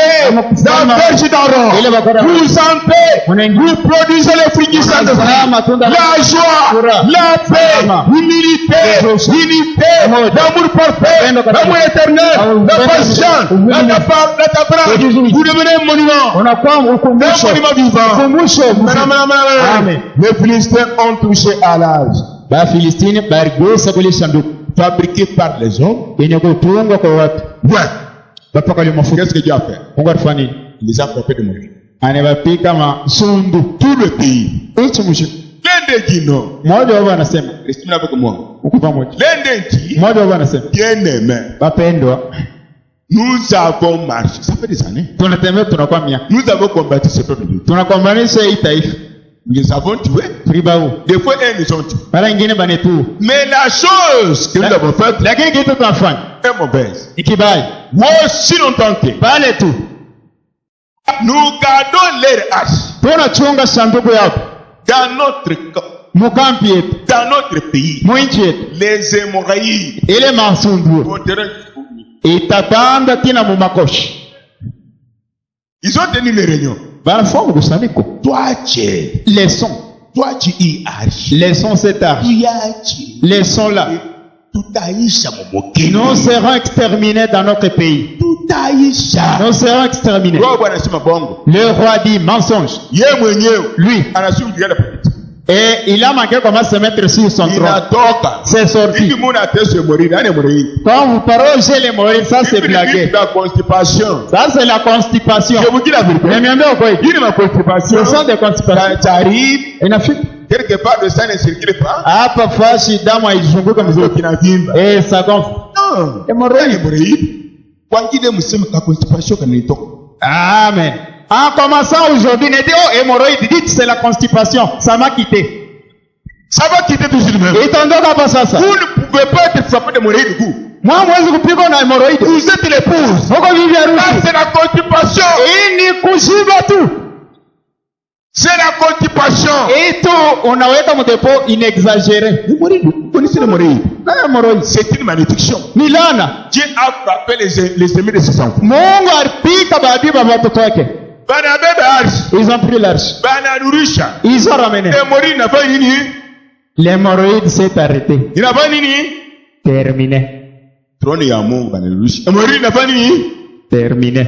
Mimi nasema troni ya Mungu banarudisha. Le trône de Dieu, on a ramené ça. Baptiste banarudisha. Les Philistins ont ramené. Moriri inafanya nini? L'hémorroïde. Mimi nasema Je dis, troni ya Mungu le trône de Dieu, banarudisha. on l'a ramené. Moriri mkampi ya bado inafanya nini? L'hémorroïde dans le camp des ennemis était terminé. Sasa kurudi kwa arshi. Le retour de l'arche. Il fallait sacrificateur abambeko. Il fallait que le sacrificateur y touche. Je répète. Là, c'est mon nom. kurudi kwa arche, Le retour de l'arche. inapasha mkwali mkuu Il avait fallu le grand sacrificateur. ule ambao Mwenyezi Mungu anaweka. C'est lui que l'Éternel Dieu a établi. Tazameni kazi yako, Regardez le travail. akuseko Qui lui touche.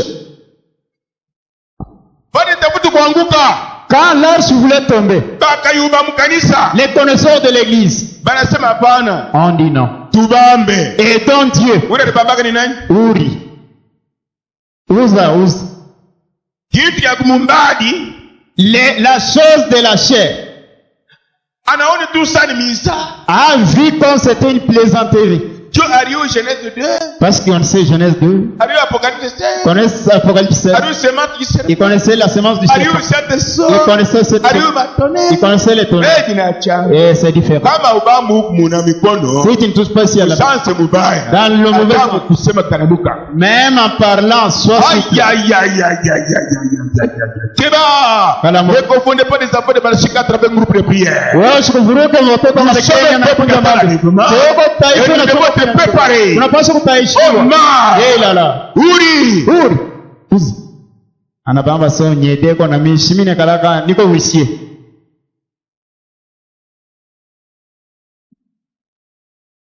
simila refrain qui a bon. Oh, n'est-ce pas je donne la dîme, j'ai donné. Simila mbishaka mimi. Moi, j'entends les cantiques. Mimi kujaga. Je suis diacre. Simila Je nitate. suis administrateur. Parce que yeye moya. Seulement lui seul. Hapana. Non. Oh, je vais aider Dieu pour que l'arche ne tombe pas. Mwenye kazi uli yupo. Celui qui est établi était là. Hata ni mulema. Même s'il est infirme, Mchunge. garde-le. Umwite. Appelle-le. Kuyuku kutakupotea. Ta connaissance va disparaître. C'est ce qui se passe dans les églises. Ndio inapitikana makanisa. Nous avons des perroquets Tuko na bakasuku. sous forme de prédicateurs. Mfano ya bahubiri. Voici des troupes. Njoo mvuruko Il hii. faut quelqu'un qui est établi par Dieu. Ilipasha mtu ule Mungu anaweka. Un sacrificateur. Mkoani.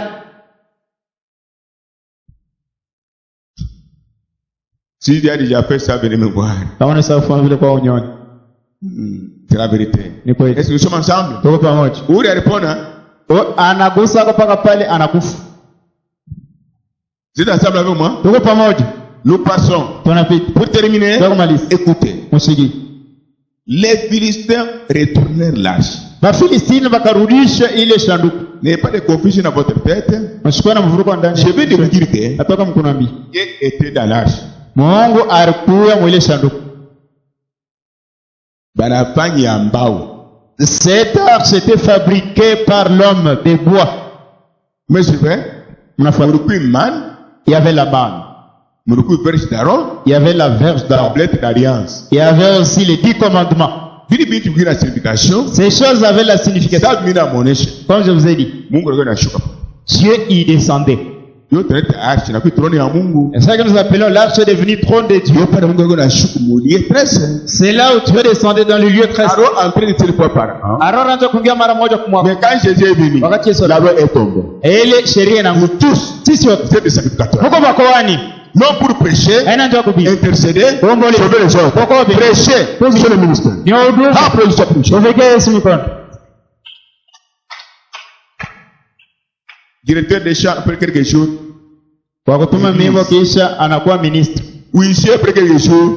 Huissier kisha mashuko anakuwa ministre. Ben Jésus comme quoi?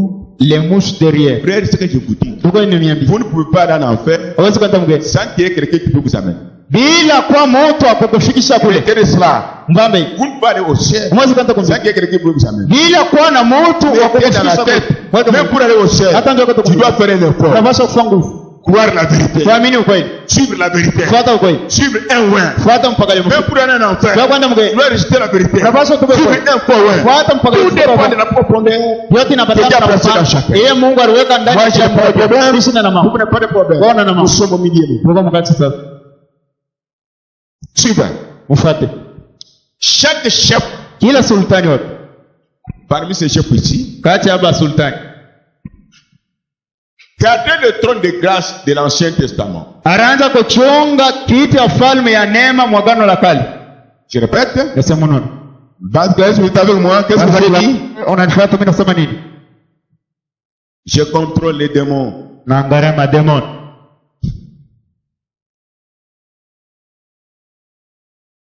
On continue. Endelea. Chaque chef Kila sultani gardait le trône de grâce. anaanza kuchunga kiti cha falme ya neema. Doucement. Chaque chef. Kila sultani wote En Israël, oui. Muisraeli Gardait le trône de grâce anaanza kuchunga kiti ya ufalme ya neema de l'Ancien Testament. ya agano la kale. Vous avez laissé au tableau. Muko na ile kutablo. Je vais revenir. Tarudilia Prochainement, Dieu voula. masiku jaka Mungu anapenda. Gardait le trône de grâce de Dieu. Anaanza kuchungaga kiti cha ufalme ya neema ya Mungu. Je ne sais. C'est bien. Vous êtes avec moi? Mnanifuata? Vous êtes avec moi? Tuko pamoja. Chaque chef Kila sultani wote gardait le trône de grâce. anaanza kuchunga kiti cha ufalme ya neema. De quel livre? Ya kitabu gani? De l'Ancien Testament. Ya muagano la kale. Vous êtes avec moi? N'écrivez pas d'abord. Ça reste au tableau. Les élus viennent d'écrire le même temps. Chaque chef Kila sultani gardait le trône de grâce anaanza kuchunga kiti cha ufalme ya de neema. l'Ancien Testament. Muagano la kale.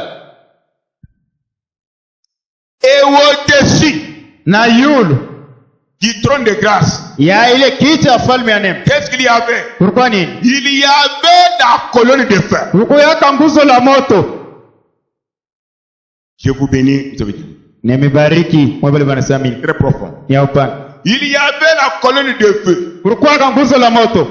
Maintenant le premier dit, frère, Sasa ndugu Brahma anasema tu rien hakuna ne pouvait toucher ce trône de grâce. hakuna hata kitu kimoja kilipasha kugusa ile kiti cha ufalme ya Si neema. vous touchez Kama unagusa comme courant, iko sa courant.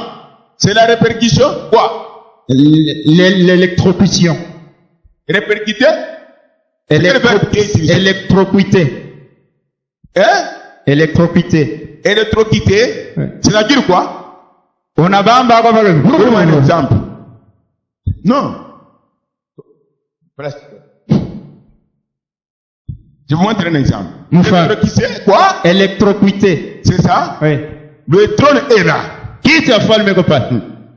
Au-dessus de ce trône, Yule ya ile na. bingine banapotea baoni. Les autres sont perdus ne voient. Au-dessus de ce trône, Yule ya ile kiti. colonne de feu. Nguzo la moto. Maintenant, Sasa l'ennemi vient adui anakuja. pour toucher le trône, Jua kugusa kiti cha ufalme. sur lequel Pale il y a le feu saint-très. huko moto yenye kupita biungu. L'ennemi vient maintenant Adui anakuwa sasa. avec sa prostitution, Abundumbaki. son agriculteur, Sharati yake. ses fétiches, Madawa yake. ses foudres. Na maraji. Aujourd'hui, Leo hii. je vais le tuer. Mitabamon. Ananguka.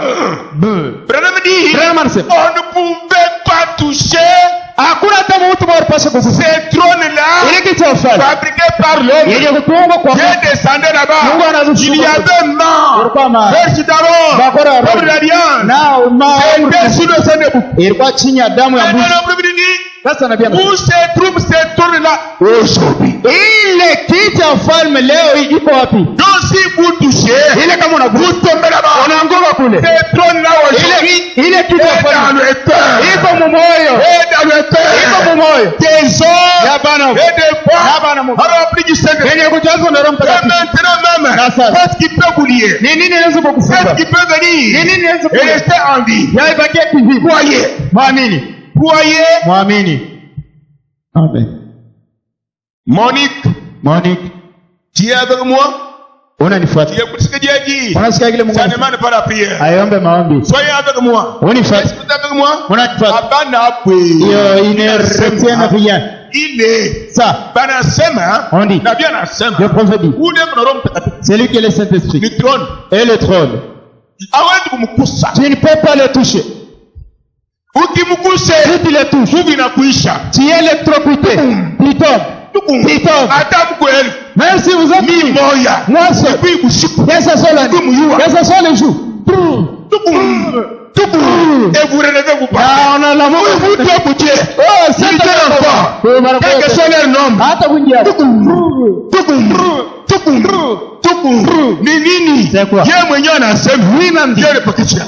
Et il est au-dessus du prophète. Amen, amen, amen. Amen. Hebu yule ya kitu yako. Et il est au-dessus de sa Nini? C'est quoi? Na Lui ye aussi. ni kipande ya troni ya Yesu. Et une partie du trône de Jésus-Christ. Anasema Et il dit, hili ya zamani. c'est trône Hivi na ancien. moto inashuka. La colonne de feu Na qui est troni ya tombée. Mungu leo. Le trône de Dieu. Ani muarshi. Ce n'est pas dans la... Ani mutanzi. Ce n'est plus dans la... Ani mueglise bana Ce n'est yeye plus dans l'église. Ni wewe. C'est toi. Ni gudu la moto ule. C'est colonne de Yo ile Mungu. Et au-dessus. Ule atakugusa. Celui qui t'a touché. Shebudi.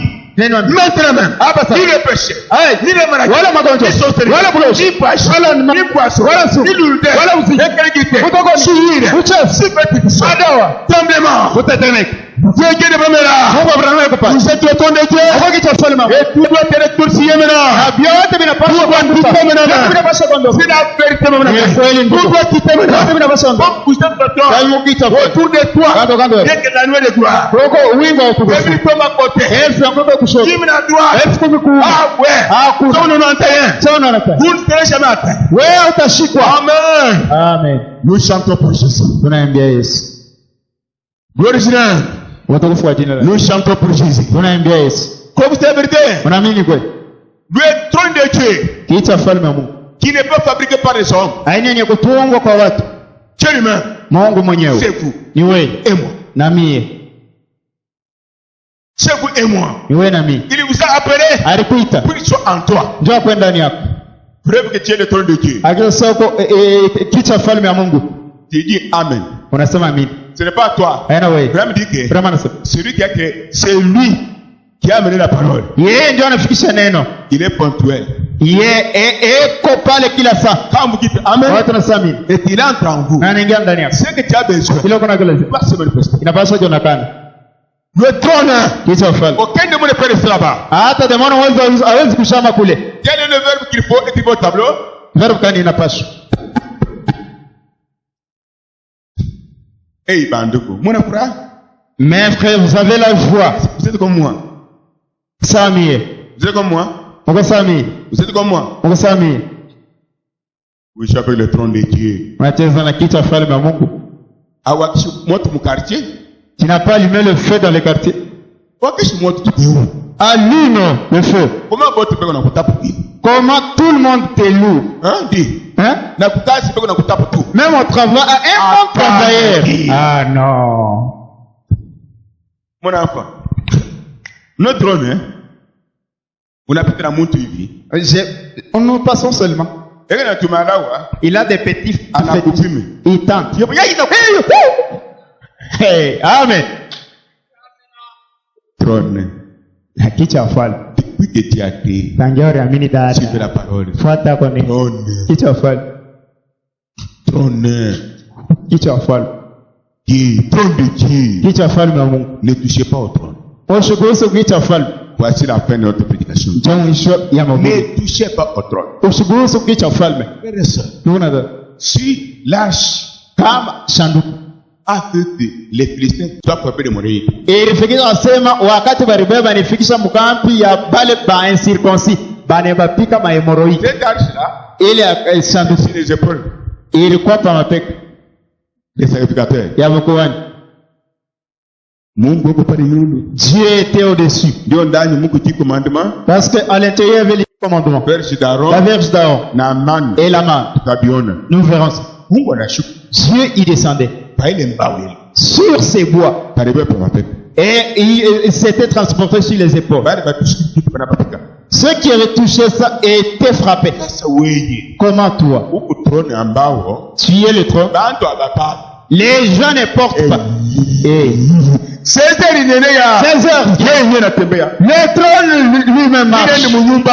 Je vais à la maison. Bantu na badada. Mes frères et sœurs. Aïe, aïe, aïe, aïe, aïe, aïe. Lendi yo ili ukarisi na nana chini. Lundi, passe nu par terre. Kupa wombi ye Il ule. y a la prière, le trône se déplace. Cotisation ye La ule. cotisation. Bantu na badada. Mes frères et sœurs. Munguli kile mposhe kuti. Découvrez ce que Kama vous êtes. munaamini. Si vous croyez, Siwezi kulapa. je ne peux pas Bali chier. meke mam. Sakete mundu ali bere. Il demande à la Découvrez ce que vous êtes. Tambua kile mtu. Chez vous yonone chez lui. Découvrez ce que vous êtes. Ne vous plaignez pas. Usiria kane. Un trône qui marche. Kichwa falme inatembea.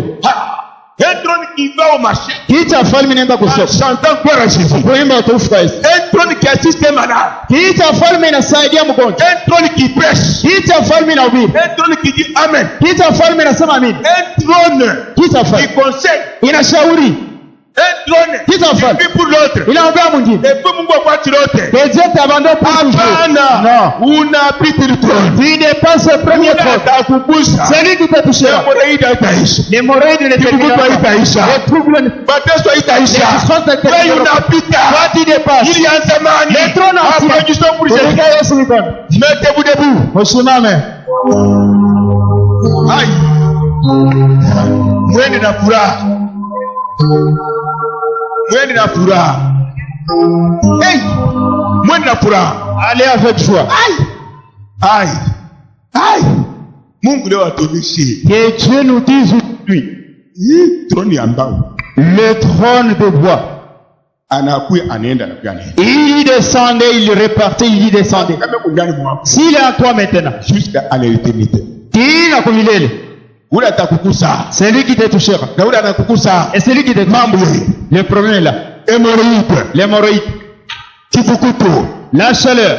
Baridi. Le froid. Mikuki. Les flèches. Les moustiques. Il est en enfer maintenant. Rappelle-toi. Il a demandé ma imani yako. Ça ne dépend pas de ta foi ici. C'est lui qui t'a amené ici. Il a dit tu es son trône. Mais c'est écrit. Il en dit quoi? Le trône ya Mungu. Aujourd'hui le trône de Dieu. Porte les pantalons. Porte les pantalons.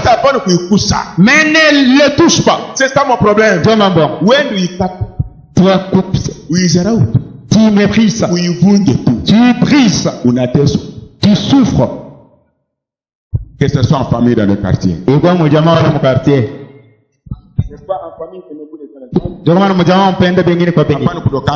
Ne vous en voutez pas. Celui qui veut en voûter le trône, c'est un trône. Je vous dis la vérité. Il faut que le mot. Découvrez ce que vous êtes. Ni la maladie. Hata magonjwa. Nje. Ni la mort physique hapana aishi. Wala lufu ya mwili bila hapana sema sasa. Nje. Qui a pris le verbe?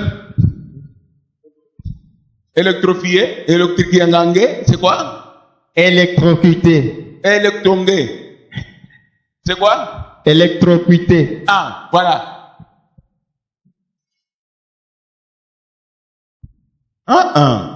Hii msasi bana problem anasema. Ana kufika kwa moto ba unalungula. Sagire kama nataka kulungua.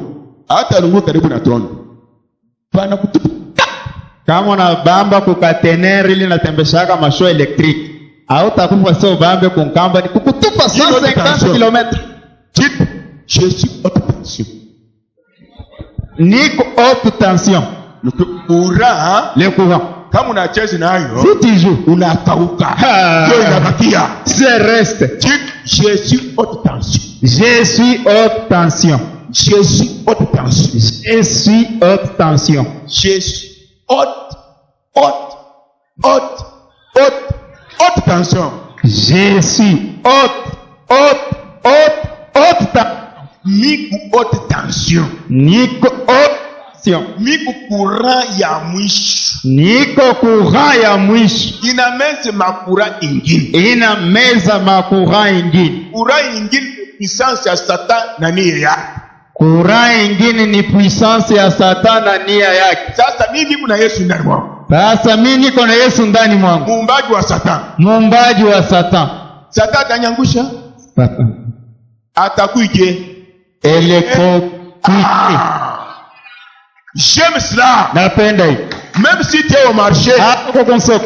Même si tu es au marché. Hata uko soko. Amen, amen, amen. Amen. Même si vous êtes au marché. Hata uko soko. Quelqu'un ne vous supporte pas. Mtu asikuvumili. Ton voisin. Jirani wako. Aïe. Il doit céder la place. Ah, basi atafasi.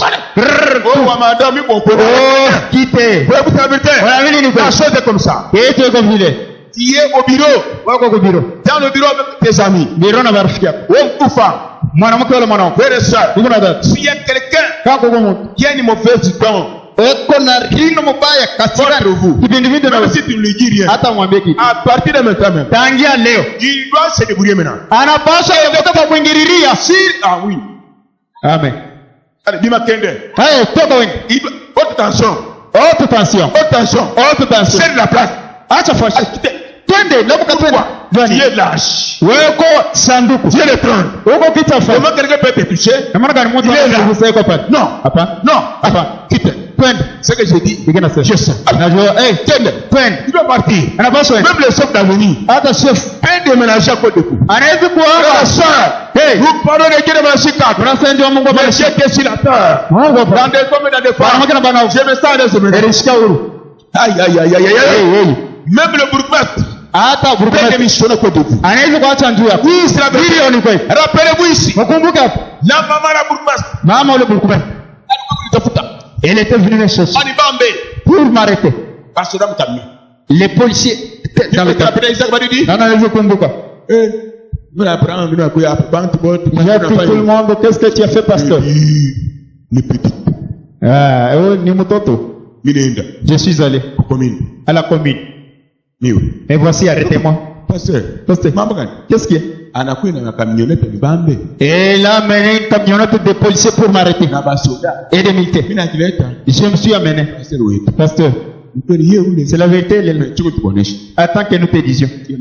Mungu ni mshuti. La chose hii yes. Qui est irfonshika.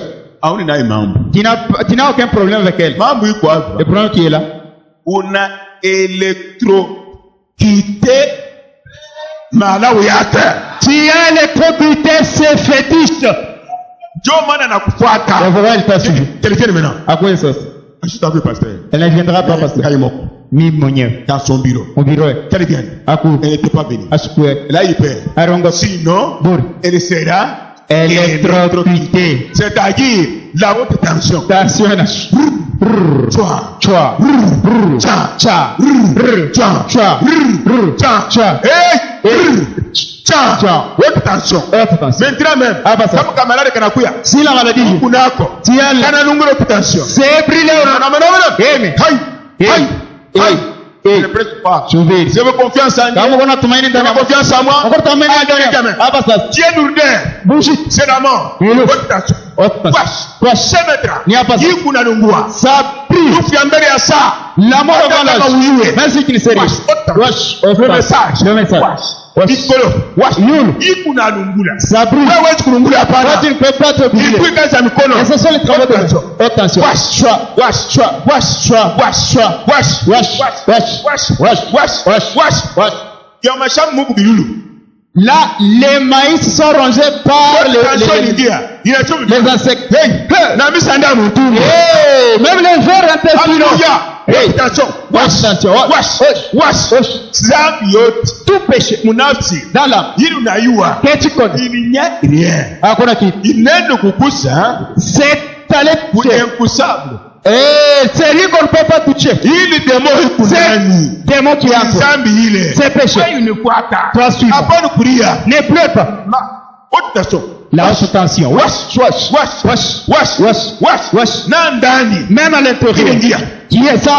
Wash. Wash. Wash. Kuchoma. Brûler. Yote bibaya. Tous les mots. Na mawazo. Même dans les pensées. Wash. Wash. Wash. Wash. Wash. Wash. Wash. Wash. Wash. Wash. Wash. Je prends la parole de Jésus. Nasema neno Wash. wash. Même dans le corps. Hata On mwenyewe. vous dit Naambia. que il n'y a pas moyen Hakuna namna. de la colonne vertébrale Ya de mkongo rester à sa ya. place. Irudie pa fasi. Vous prenez votre tension. Haute tension. Et demain, au pasteur Rano, Oh, pasteur. au berger, Oh, ça haute tension. Haute tension. Inerule. Qui Ila n'est. ishinda. Qui n'échoue pas. Yakurudishi kipande ya mwili basi hai. Qui ramène toutes les parties du corps à leur place. Roho. Même le cœur. Roho yako Ton cœur. ni trône. C'est un trône. Sipendi kusikia palpitation. Je ne vais pas entendre de palpitations. Hypertension. Hypertension. Hypotension. Hypertension. Mettez dans la tête. Mweke mawiti. Nous Goliath. C'est Goliath. Anatouché kutoka ya Mungu. A touché au Roho yako. Ton cœur. Ni salama. Ni furaha. C'est la joie, la paix. Sente chini kala. Amen. Pour que le Saint-Esprit Hadi reste. baipere baipone Bafilistin. Hyper, ce sont les Philistins. Amen, amen, amen. Amen. Vous avez confiance en Jésus maintenant? Hakuna tumaini ndani ya Il Yesu. est là. Yako pale. Là, fais le mec.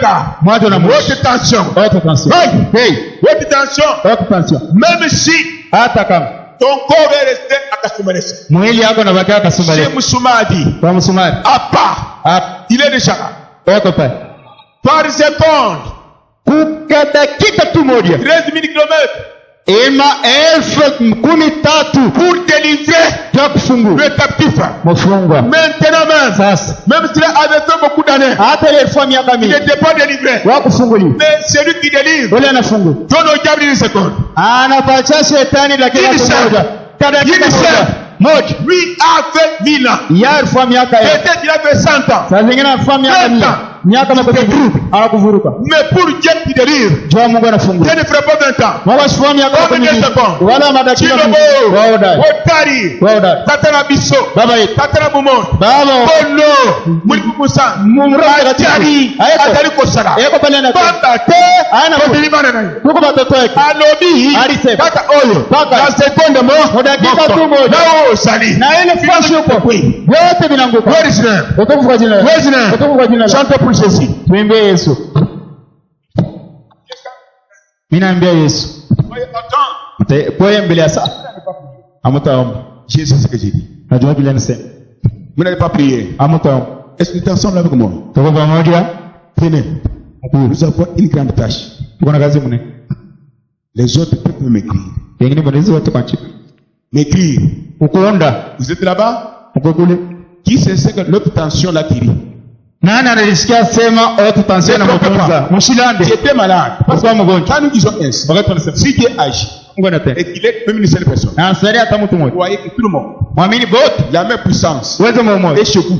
Yuko kwenu. Partout où vous irez, n'oubliez pas Mtaenda msisabu. qui était venu malade Nani alikuwa mgonjwa? dans son corps. Mwili yake. Notre tension a séché ça. Auto tension inajimisha. C'est ce que j'ai dit. Uko najua kile nasema. J'ai dit encore Nasema tena. au nom de celui qui m'a mis ici, Mujina ule ananiweka au nom de celui qui m'a sauvé, Mujina ule aliniokoa. par sa grâce et son amour. Kwa neema yake na Il m'a mapendo. établi son serviteur. Ananiweka Je mtumishi. ne mérite pas. Sistahili. Mais lui mérite. Lakini Je pose la question nauliza. au trône. Kule le trône. Kichwa falme Qui était venu malade, ilikuwa magonjwa la haute tension, na haute tension. la colonne de feu, Nguzo la moto. a brûlé ça. Inachoma ile Santé magonjwa. guérie. Na unapoa. Santé guérie. Unasikia mwenye kupona, pita Nous mkuu. avons parlé de ce que nous avons. Gloire à l'Éternel. Amen. Upite mkuluar. Napenda kuna. Mkuluar. Haute tension. Filme. Mshangilie njoo wa Mungu. Mkomboe wakati.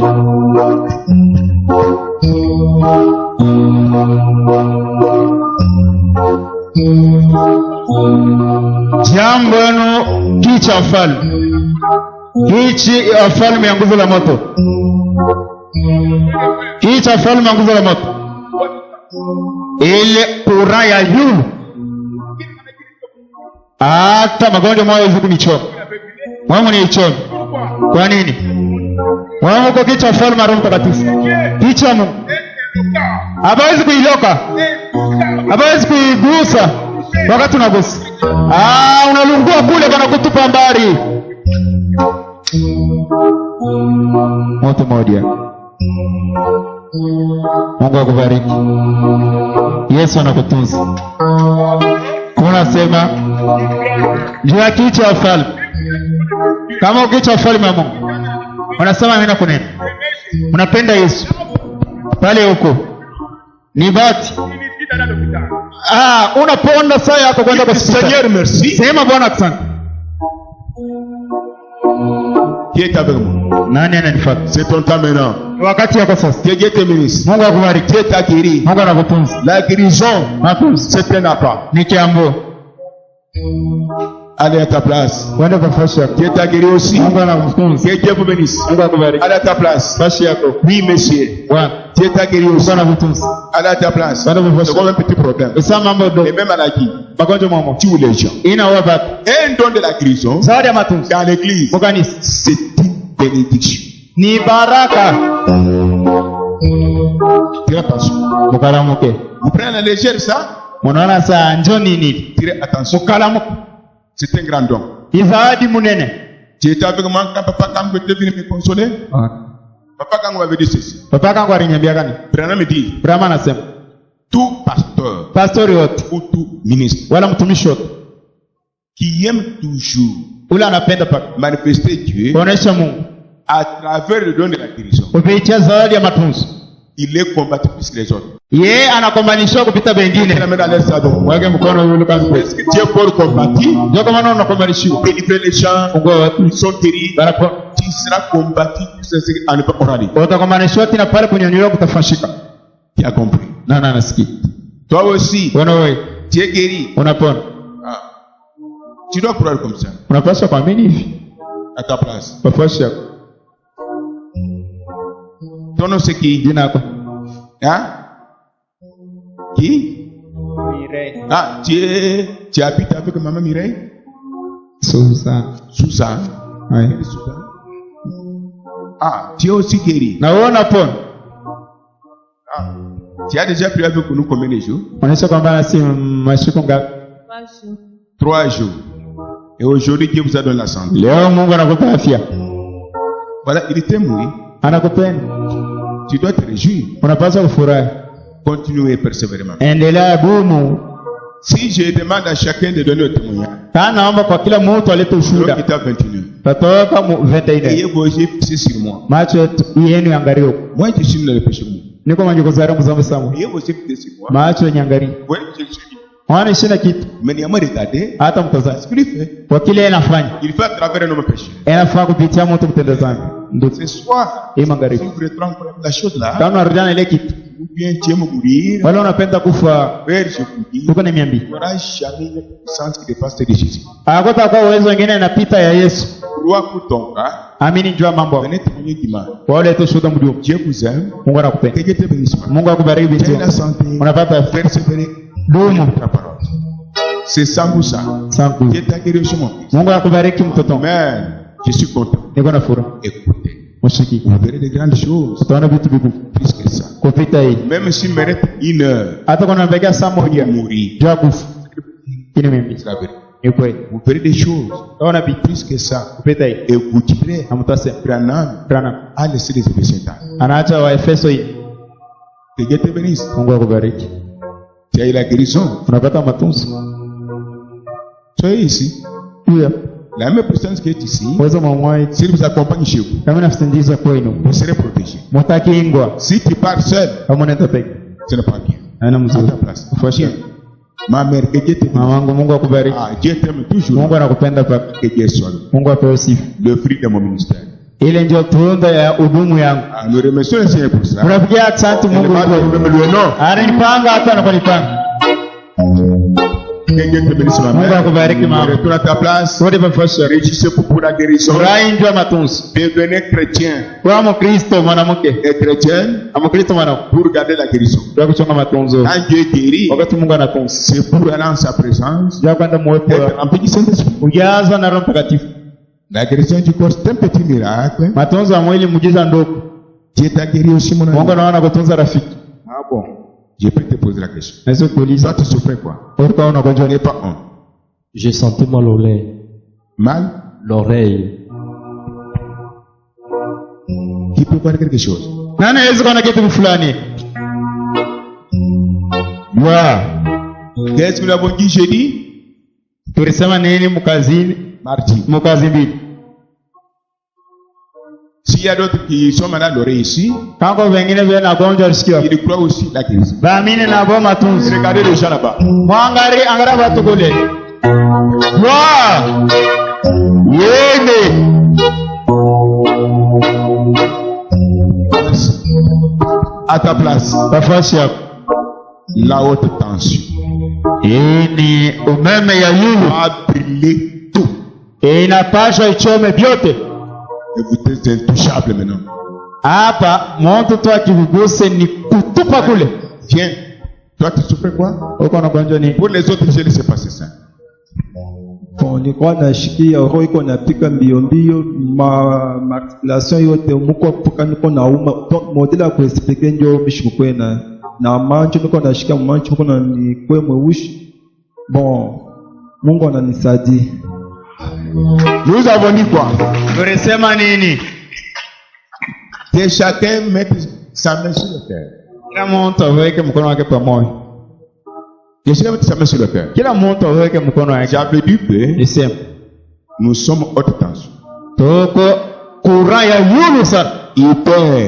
Hyper. Tasio ya kupanda, Hypo. ya kushuka, Palpitation. roho kupiga haraka. Libérer le cœur. Mwashe moyo. C'est le trône de Dieu. Ni kiti ya mfalme wa Mungu. C'est ce que j'avais dit, oui. Yoga mimi nilisema. Maintenant, enlevez la main. Ondosha mkono. Il dit que Anasema. les démons du cœur là, Demo ule wa moyo. de la palpitation, Wa roho kupiga haraka. le passion est tombé. Wa tasio na nguvu. Viens là-bas. Wapenda bobu. À ta place. Mwashe. C'est du tout conseil. Unasema nini? Le message du soir. Ujumbe wa magharibi. Haute tension. Kura ya yulu. Mon ami, Rafiki yangu. et je te pose la question. Awe ni kupiga kwa swali. Hein? Tu sentais quoi? Unaanza kusikia. Regarde là-bas. Nilianza kusikia mikulu hii inanitetemeka sana na mbavu hii inaanza kuniuma. Sasa hapa mimi nakuwa mkanisa humu inashikia vyote vishikia tena. Alléluia. À ta place, ma fille. À ta place. Amen. Kiné. Ine.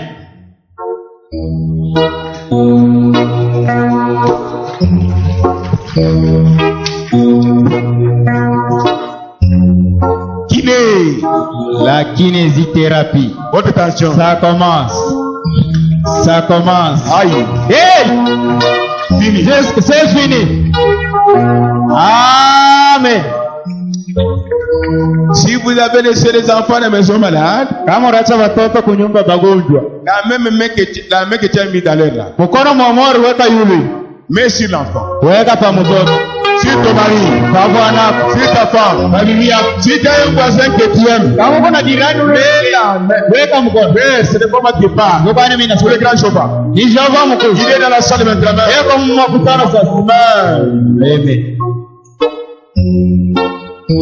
Maintenant, c'est fini. Unaishi. Amen. Qui se sentait il peut mourir? Nani anaanza kujisikia vya kufa? L'homme de la mort. Kivura lufu. Pushito ashiki bien kunufura kunusanam. La lourdeur n'évite pas de paix, de joie. Qui était venu avec ces démons là? Nani alikuwa na ule démon? Anashiki bien kupwa. Et il a senti de mourir. Mambo tunasemi. C'est ce que nous disons. Ingine baone Que les autres voient. Mungu abasabi. Que Dieu les aide. Ni umuntu. Je suis un homme. Si je voyage Kana safiri. avec ces bandits, Na hii mabanga. qui descendait plus que Mungu atashoka kupita. qui sentait bien kupwa. Nani anaweza kusikia vya kufa? Lakini demo inatoka. Lakini Laissez c'est on peut pas démocratique. enseigner qui parle. Usilande ni Mungu jua anasema. Qui sentait bien kupwa. Qui sentait qu'il devait mourir. Il démon, il kiburi inatoka. Et cette ombre de la mort est sortie. Parce que quand Dieu nous donne la vie, frère, Wakati Mungu anatupa uzima tu. vous êtes venus pour cela, oui. Mnakuwa njua ile. Passez au couloir si tu sentais ça. Mpita mkuwa bale banaanza kusikia hivi. Et surtout si cela vous a quitté, Kama ile inakondoka. voilà. La fille là, elle est encore. Binti yako na sheria tu. Unaona?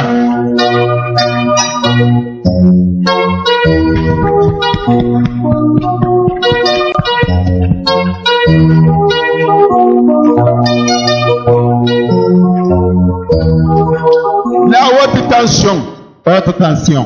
Mais n'oubliez pas, si il y a quelqu'un, même ton enfant, allez mettre la main sur vous, tu baisses ton problème. Kama kuna mtoto wako hata mtu ule unapenda uende kumwekea mkono kama unasabu ni mambo. Bela shida hiyo. Et il ne saura rien. Oh mon ami, comment? Atulu ba mufumu. Nous ne sommes pas des féticheurs. C'est du automatique. C'est automatique. Ule kana banyo, epo ndani mwako. C'est lui qui fait, il est en toi. C'est comme un jet. Usa mchezo. Ah, c'est fini. Cette piété ici, oui. Umitar kuya kwa. Sous Sara Katanda. Tuzakata. Voici le cercle. Tazama shandu. Haute tension a brisé. Haute tension anachoma. Et remerciez Dieu, ma fille. Pikia Mungu akusanti bitio. Dieu là où on a connu chacun. C'est ça le fétiche qu'on t'a toujours. Pour le monde qu'on a. Cet homme a des fétiches. Ma fille. Bitio. La vérité, Ni kweli. à cause des choses. Enjoy Yesu. Mais, là, on a tout sur le fond de Mais les fétiches sont enlevés la mort dans ta maison. Pale bwana nichamburu kuonesha pastor anakomea hapa. Ceux qui m'insultent, dites-leur, le pasteur a grandi ici. Wanaongopa moto. et fuit le feu. Demande-leur où la vie attrapée dans un bar prostituée adultère ou était dans des discours. Demande-leur, ils te diront pourquoi ils maïs. N'est pas honte, hein?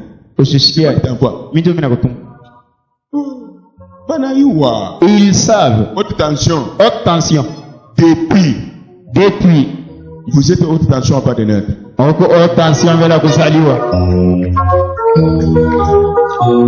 Dieu même. Pourquoi les cercueils? Merci Seigneur Jésus. Que vous augmentez les années la vie. Oh Seigneur, trop jeune. À ta place. Pourquoi? Oh. Merci Seigneur. Accent quoi? Oh, jeune comme ça. Votre jeune? Babia. C'est une grande chose, c'est la vérité.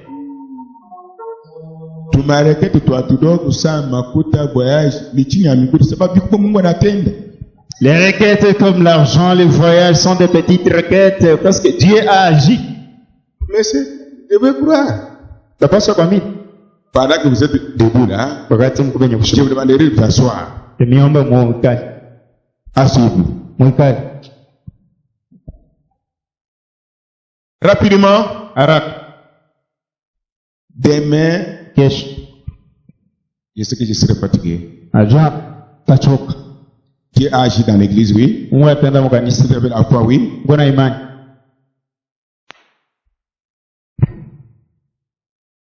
Bon.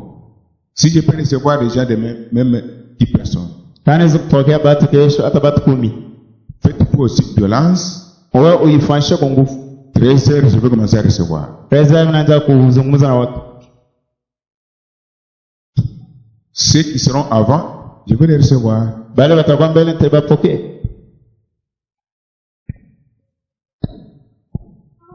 Pete nzembo wana, o nzembo tuingi, Mungu aeli wana. Dieu d'Élie.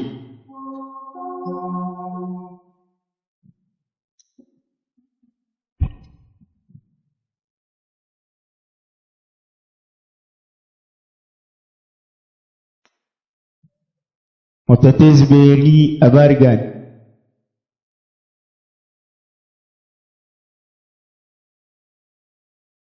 Rachel.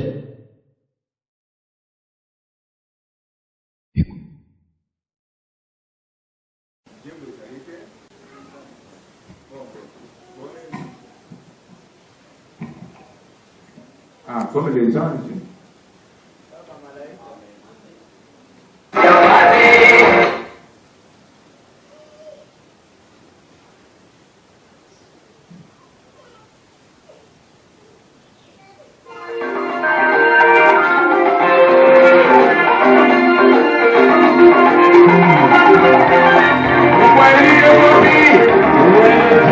Papa,